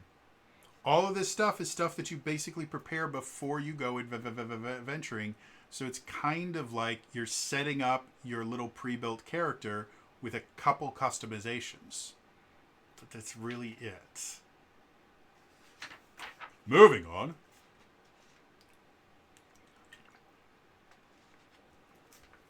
Chapter 7. Encounters. This is where you actually learn how to play the game. And this is the chapter I had to go to figure out the difference between primary and secondary and instant abilities. The basic way that the game works. Players go first. Like when you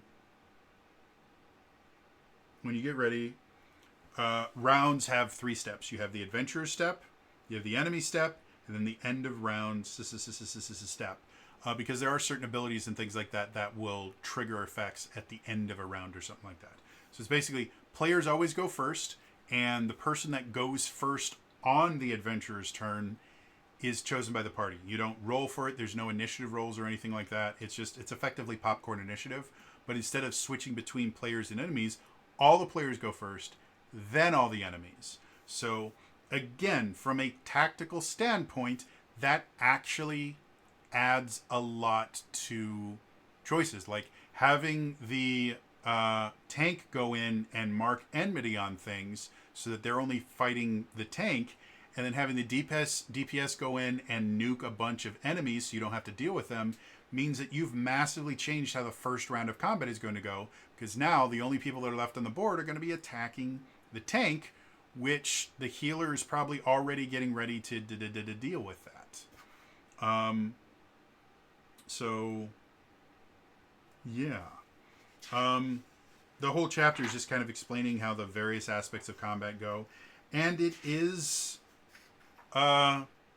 detailed. Like, there's a lot that goes into this. Talk about markers, which are basically when enemies do, like, area of effect attacks and stuff like that, they put a marker on the board, and then the players have to deal with that. Now, one of the issues with this marker system, if you're playing on a physical tabletop, what you're supposed to use is you're supposed to actually use these physical markers and put them on the board.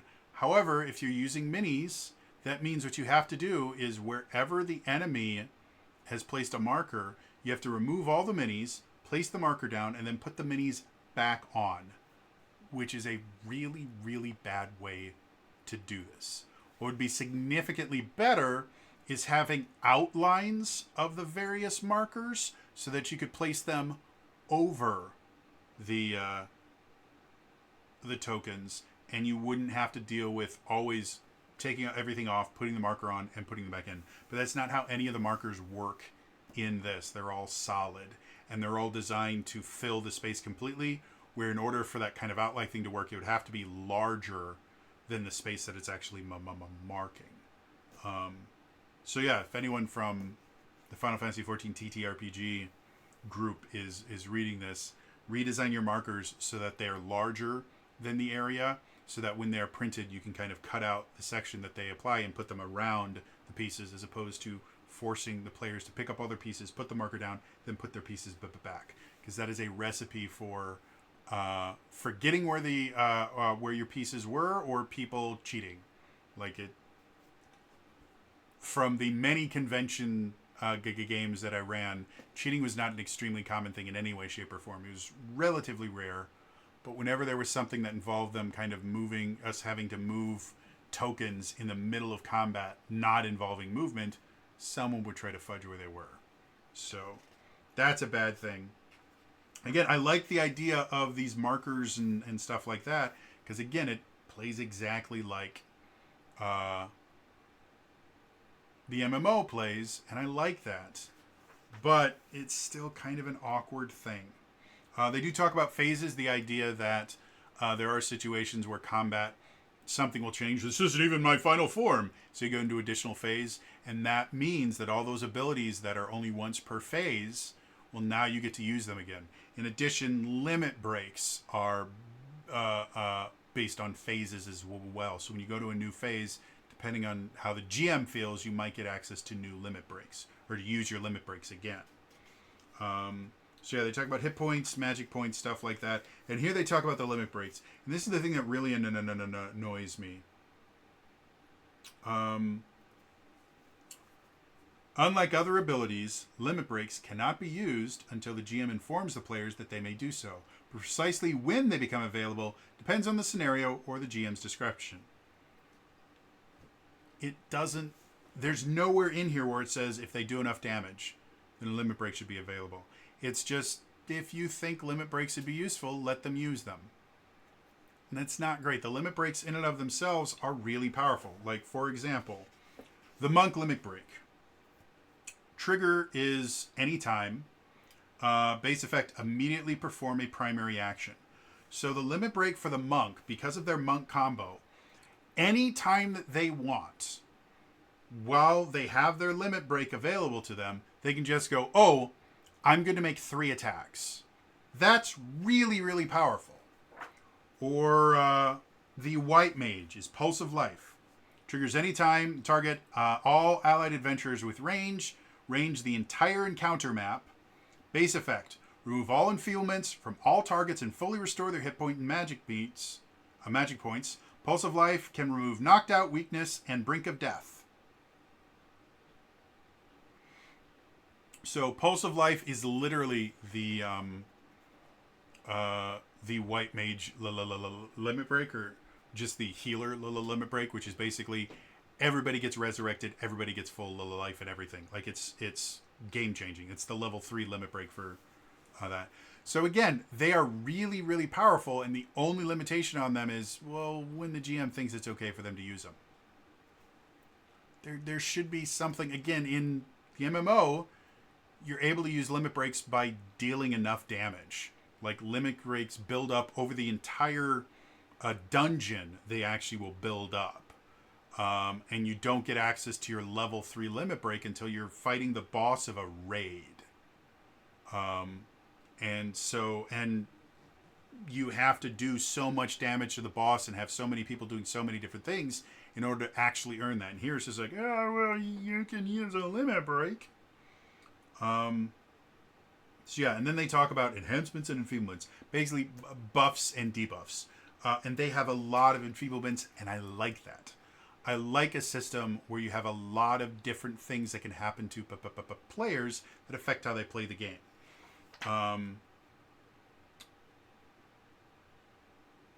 Yeah, there's really not much more I can say about it other than, yeah, it's cool. They also have a sheet. I will show it to you here.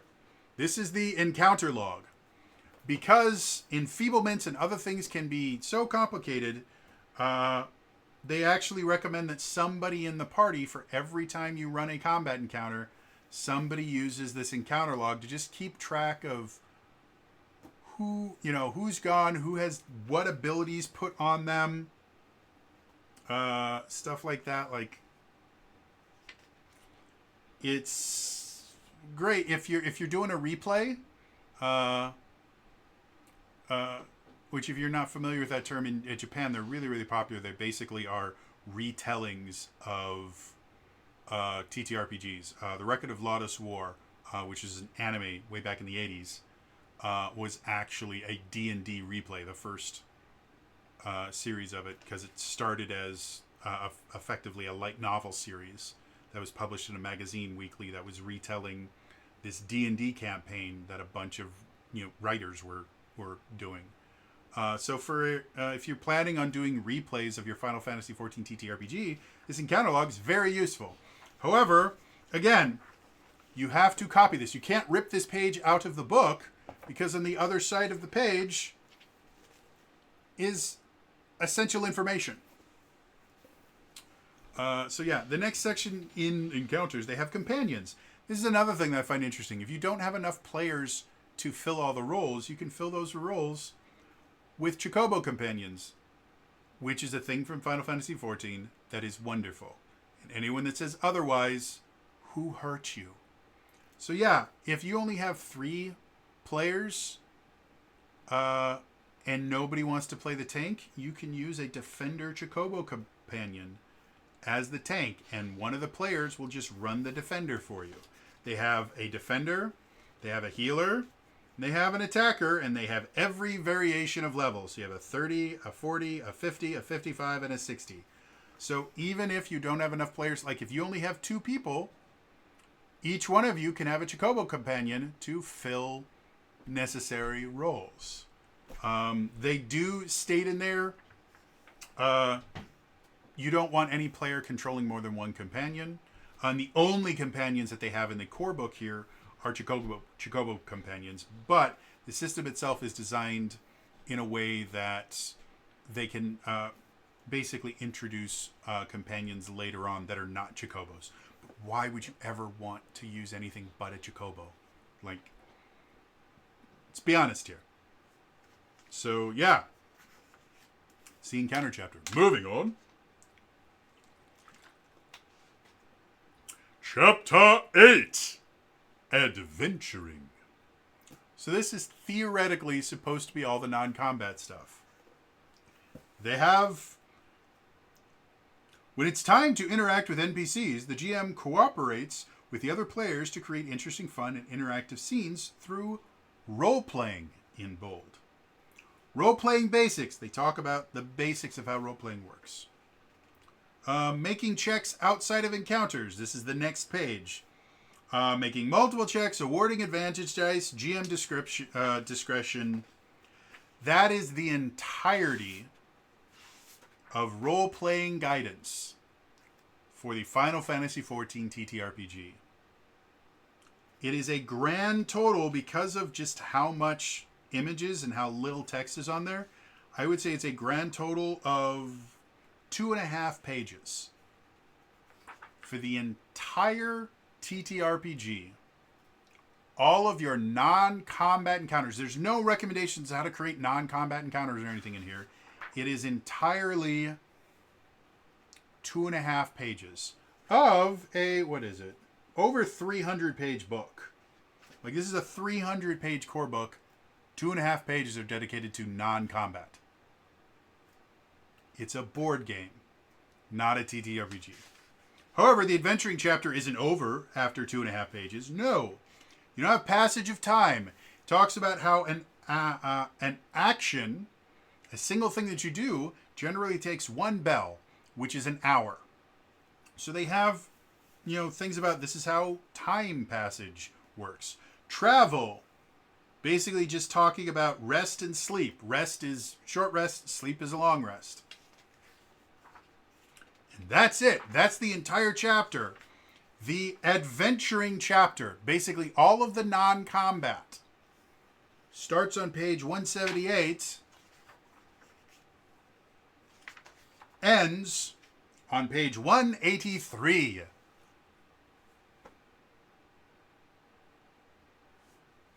It's a board game, guys. Moving on. Chapter 9. Playing the game. Again, I hate it when TTRPG makers do this, where they actually put the actual rules for the game halfway or more than halfway through the book. However, that's not what this book is. That's not what this chapter is. You would think playing the game would be, oh, this is the rules of it. No, encounters was the rules for how you play the game.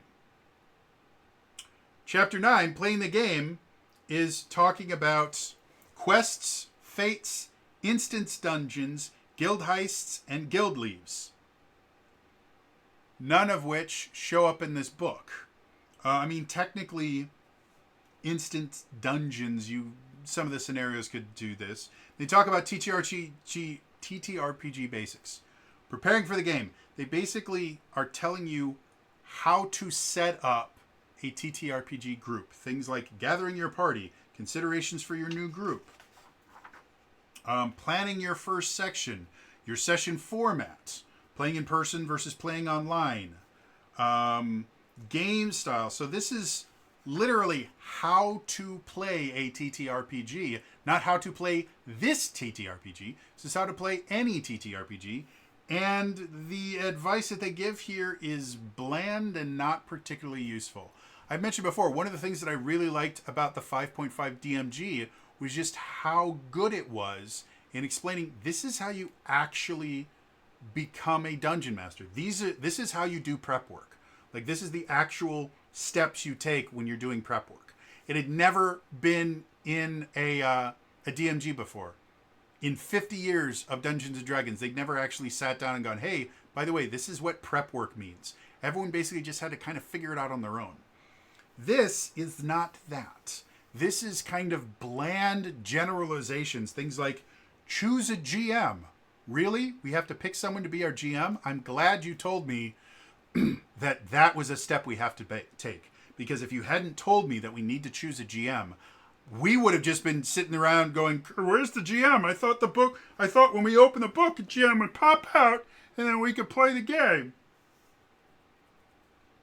Like, it's upsetting how generic this is. The player's role. This is fantastic.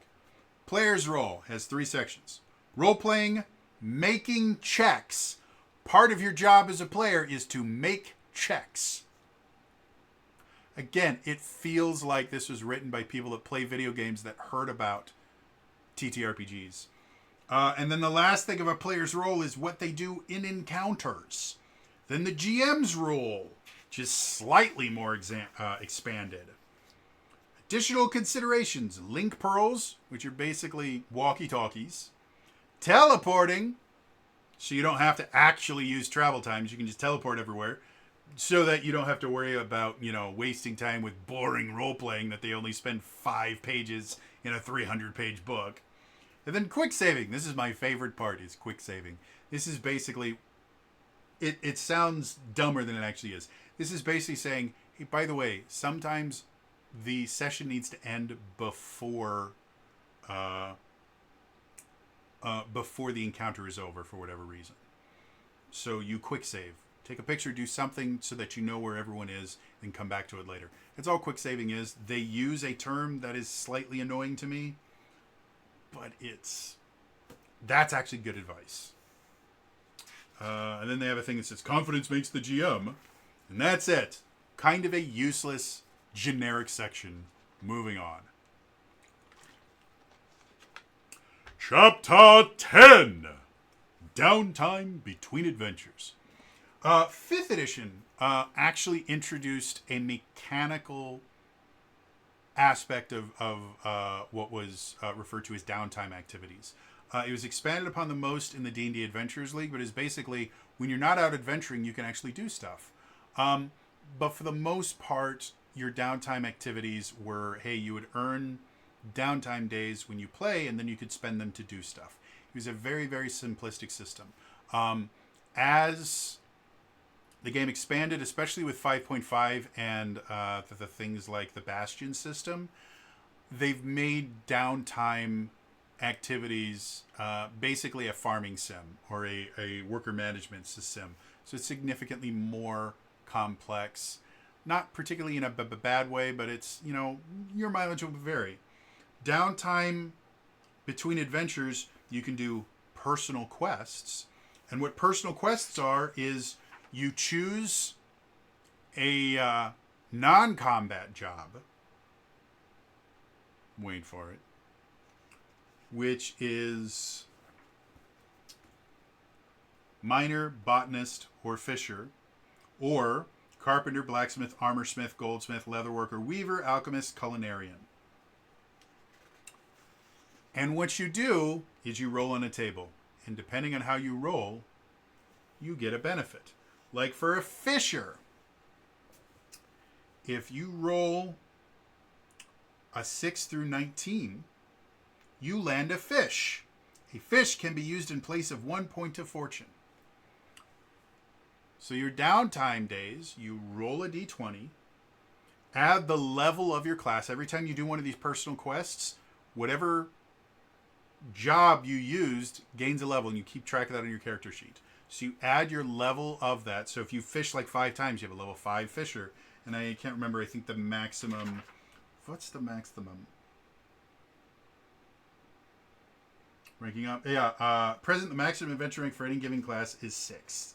So you get up to 6 levels in fishing, and it'll either give you roll on a table, and either you can get 1 extra fortune or 2 extra fortune.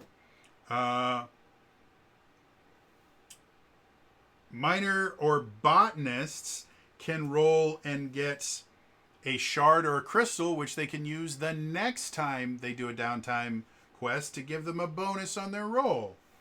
Carpenters, blacksmiths, blah blahs can get a free augment. In Final Fantasy XIV, the Disciples of the Land and Disciples of the Hand jobs are your crafting and gathering systems, and they're remarkably robust. You have class storylines for all of these things. Like there's an actual story for leather workers, things like that. It's actually a really cool system, and it's more fun than like in World of Warcraft. Crafting is just you push a button and then you craft something. In Final Fantasy XIV, you actually have abilities that you can use to kind of improve the quality. And crafting an item actually involves you using multiple abilities in different places, and it's actually a really interesting system. That is not what we have here. Here is, between quests, you can roll on a table to get a benefit. That's it. It's, again, nearly pointless. And it's kind of devalues, again, the fortune system and the idea that you can buy potions or augments or minions and stuff like that. Like, that system in and of itself was really cool. And this just kind of belittles that to, well, yeah, you're kind of limited by fortune, but if you roll well on a table, you get extra fortune. Or if you roll well on a table, you can get an augment for free, so you don't have to spend your fortune on it. It's just not... And again, it doesn't matter what class it is. Your carpenter, blacksmith, armorer, goldsmith, leatherworker, weaver personal quests are the exact same personal quests. So it doesn't matter if you are a level 4 blacksmith versus a level 2 leatherworker. You would never need to level more than one of these. Ever. Unless your GM wants to get real stingy and go, well, because you are a Dark Knight right now, you must be a blacksmith to augment the Dark Knight kit.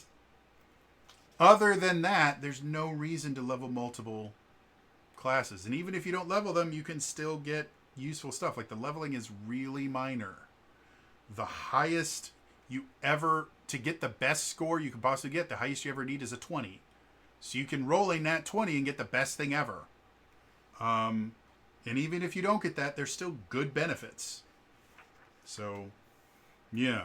Moving on. Chapter 11. The Lens of Eorzea.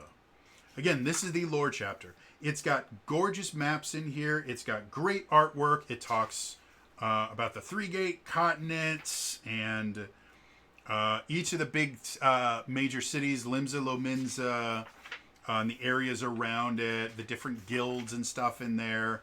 They have, again, literal maps from the video game. It's the exact same thing. Those are the exact maps of Limsa, Lominsa from the video game with the exact same icons on there. They literally just took a screenshot from the video game and put it in here. And again, it gives you a little bit of lore. It's not a great amount of lore, but it's okay. It's cool. It's interesting. But that's really all it is. You get like a paragraph for each little section and a bunch of maps. Not great. Better than nothing. Moving on. Chapter 12. Scenarios. This is the technically final official chapter, and it's 3 scenarios. And the first thing it does, it basically teaches you how to run a pre-written scenario. Now, normally, most TTRPGs have a section, running the game, something akin to that. Essence 20 does that, and part of that will be, that section will be, hey, this is how you design scenarios. This is, how you design adventures. No, this scenarios is just, this is how you run the pre-written adventures that we put in this book. There is no guidance here on how to make your own scenarios.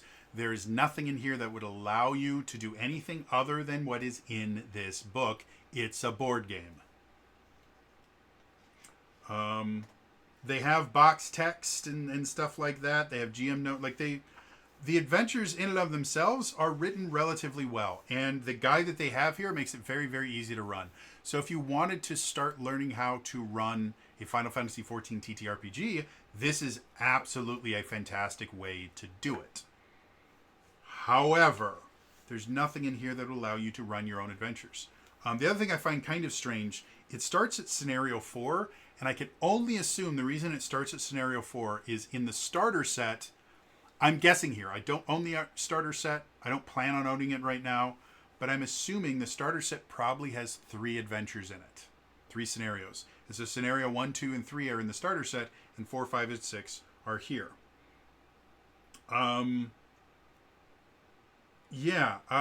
They start off with a quest box that looks identical to the quest box you would get when you start a quest in the TTRPG or in the MMO, and it works the same way. There is box text that is read to you. You are put in the place where you need to go, and then you have an encounter. The encounters in and of themselves are interesting. Again, I think as a combat simulator, as a board game, this is actually a really, really cool board game. And so they show you on the map where to put each one of the creatures, how to run the creatures. It's really interesting and fun. And then more box text. There's more box text in this than in this one scenario than probably like the first 4 chapters of Curse of Strahd. Like, it is literally box text, box text, box text, encounter. Box text, box text, box text, encounter. There's very few points where you can do much aside from, like, if an adventurer wishes to stop and listen at the entrance, have them make a mind check. The CR of the check is 10, but this should not be revealed to the players. Characters who succeed hear a faint chorus of bestial growls and grunts from deep within the cave, though the adventurers are too far away to identify them. Adventurers may also make an int check to search for traps. Regardless of their total, they do not discover any traps. That is the most you get as far as role-playing in here, is you'll have these little GM notes that say, hey, if they want to make a check, this is a check they can make. And again, the combat encounters are interesting. Like this one, you have bandit lancers, bandit marauders, and a wild boar that you deal with. It's cool. It's interesting. It's probably a lot of fun to play. But then, box text, move along, box text, move along. Another combat encounter. And this one is the boss encounter. It has multiple phases, which is cool. And I actually really enjoy the monsters that they have in here. I think it's really interesting. And at the end, slight spoiler, you can get a wolf pup minion. Only one of you guys gets to keep the wolf pup minion, but it's a minion, and while accompanied by this minion, receive 1 advantage die on mind and int checks to investigate or search by smell while in the wilderness. So it's basically an additional player trait, or profile trait. Yeah, and that's what these are. Like, you just have 3 different one-shots that are extremely limited. And it's basically, here's the box text you need to get to an encounter. Run the encounter, then here's more box text to get you to the next encounter. Again, it's a board game not a TTRPG. And it's just like it's upsetting because there's good stuff in here. Like, again, I could create a fun TTRPG campaign using the battle system that's in here. But they've limited the system so much. You have level 30, level 40, level 50, level 55, level 60. There's no way for me to show character growth for the players. The scenarios that they wrote don't allow the players to interact or do anything outside of this is the very limited path you have to go. Railroading doesn't even begin to describe how these scenarios are run. Which, again, for new players, railroading them generally isn't a really bad thing for their first adventure. By railroading them and making sure that they interact with very specific things, you can ensure that they are introduced to different aspects of the game in a way that is simple to understand. So I don't have a problem with quote-unquote railroading. What I do have a problem with is this is the only thing they have here. They don't have, by the way, once your players get comfortable, this is the more open-ended adventure. I recently just ran a Tier 1 adventure from the Adventurers League, Season 2 of the Adventurers League. It's an adventure I've run before. I ran it for a D&D community program that a buddy of mine had me set up. And the adventure itself had a shit ton of role-playing. There was only, I think, 2 big encounters in the entire, or technically 3 encounters in the entire thing. One of those encounters was just them being caught in a burning building and figuring out a way to get out of it before they and other people died. It's a fun encounter. I'm not saying that that's a bad encounter or anything. But as far as like rolling initiative, it only happened 3 times in the entire adventure, 2 of them back to back. The rest of the 4-hour adventure was just them role-playing and trying to discover clues and things like that. None of that happens in here. It's just, oh, you finished that? Here's a bunch of box text. Here's the next encounter. And it's just so upsetting. And some of the adventures are really, really fascinating and interesting. Like, again, as a combat simulator, as a board game, this is super cool. As anything else, it's not. It's not a tabletop RPG. It's a board game without a board. And it's so upsetting about that. And at the end of this chapter, they have all the different encounter maps. And again, so like, good example. Here's an encounter map. You would think you'd be able to use that, but it's actually a little bit too small. So copying this map at 114% magnification will ensure that each square is approximately 25 millimeters on each side, which is the standard base area for a miniature. The one on the next page is copying this map at 170% magnification will ensure that each square is approximately 25 millimeters. So as you can see, they have the maps in here, but they weren't able to print them at full size. They basically say, yeah, here's the maps you need, go copy them. And you can't cut them out of the book to use them because that's not how the book's designed. So it's just, oh, it's so upsetting. Again, the maps themselves are pretty. So, yeah. Moving on. The final sections are things like they have a rules summary, which is actually somewhat useful. It explains, like, the adventure. It's a single page that kind of explains how to play the entire game, which is nice. I like having stuff like that. This would be something that I would copy and give to my players. Then they have the pre-made adventurers. So you have a level 30 warrior, white mage, dragoon, and black mage. Chronicles of the Adventure, which is, again, another form that you can use to kind of keep track of stuff that's happened in the campaign. Again, nice thing, but almost useless in this TTRPG because, again, it's not a TTRPG, it's a board game. Then they have a frequently asked questions section, which I find fascinating. And then after that, they have starter set revisions, which is basically all the stuff from the starter set. They go, by the way, this is all the, I can't remember the word for it anymore, the changes that we made, corrections and stuff like that. And then the final section is, I showed them before, the marker templates and tokens, stuff like that. So, and again, you can't cut any of these out because there's important stuff on the other side. And then the final thing they have is just a blank adventure sheet. So see, pretty basic adventure sheet. And then the index. So, yeah, moving on. Two final thoughts.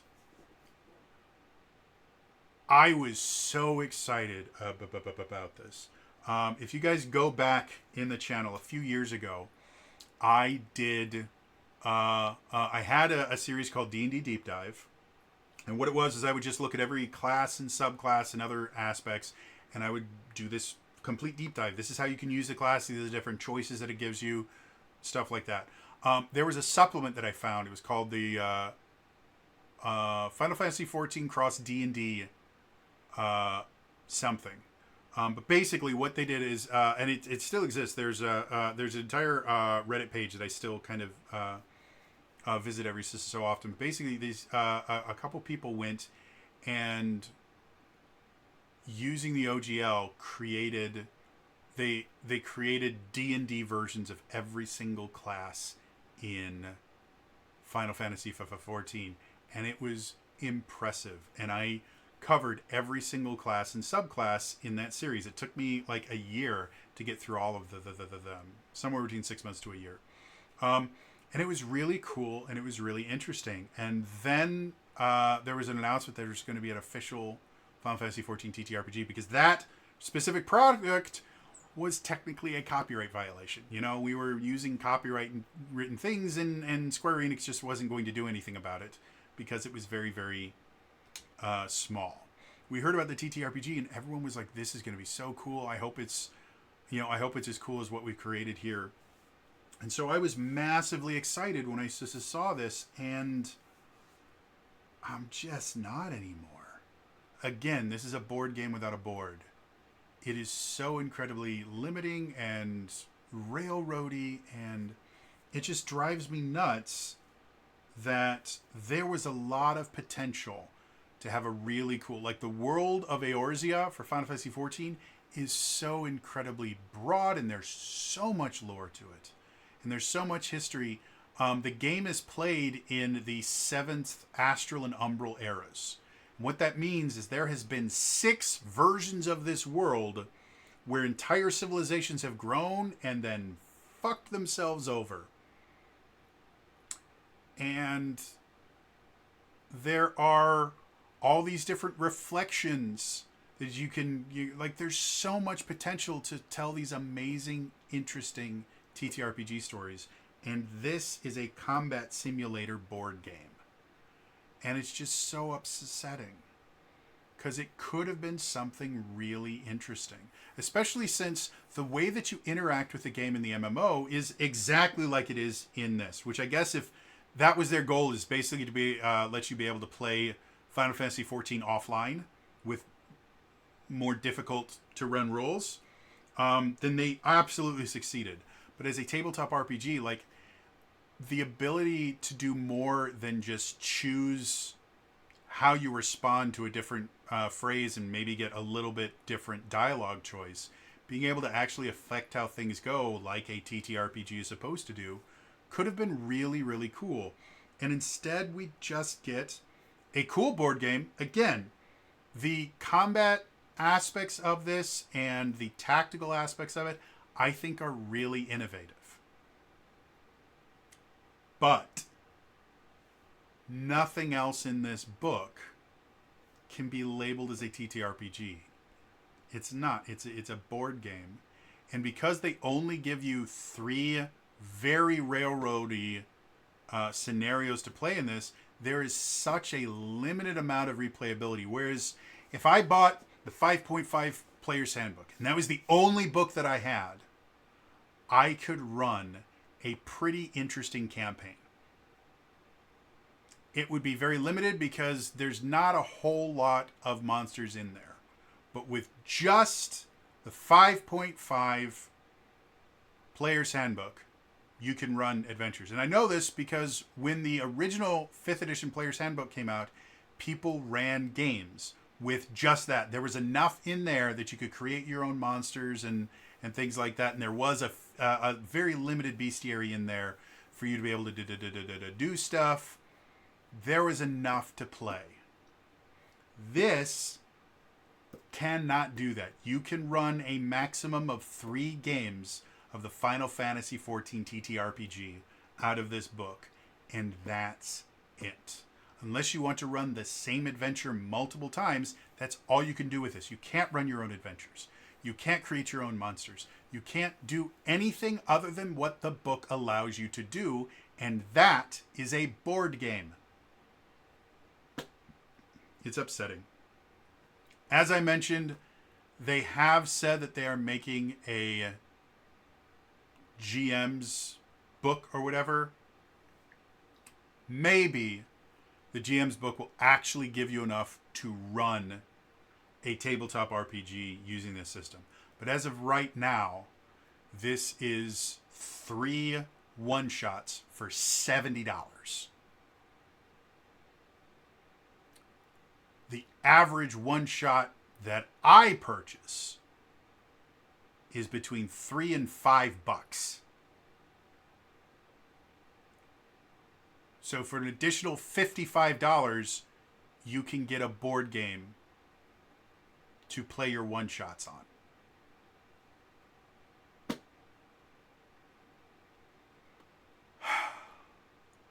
That is going to the end of this.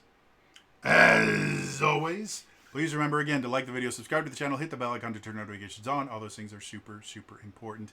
In the comments down below. Are you a Final Fantasy fan? Were you excited about this book and are now as depressed as I am? Do you think I'm being a little bit harsh on it, and you think that, especially once the GM's guide, it'll be a much more full-fledged TTRPG? Let me know in the comments down below. But again, it's all for me today. I will see you guys next time. All right? Bye-bye.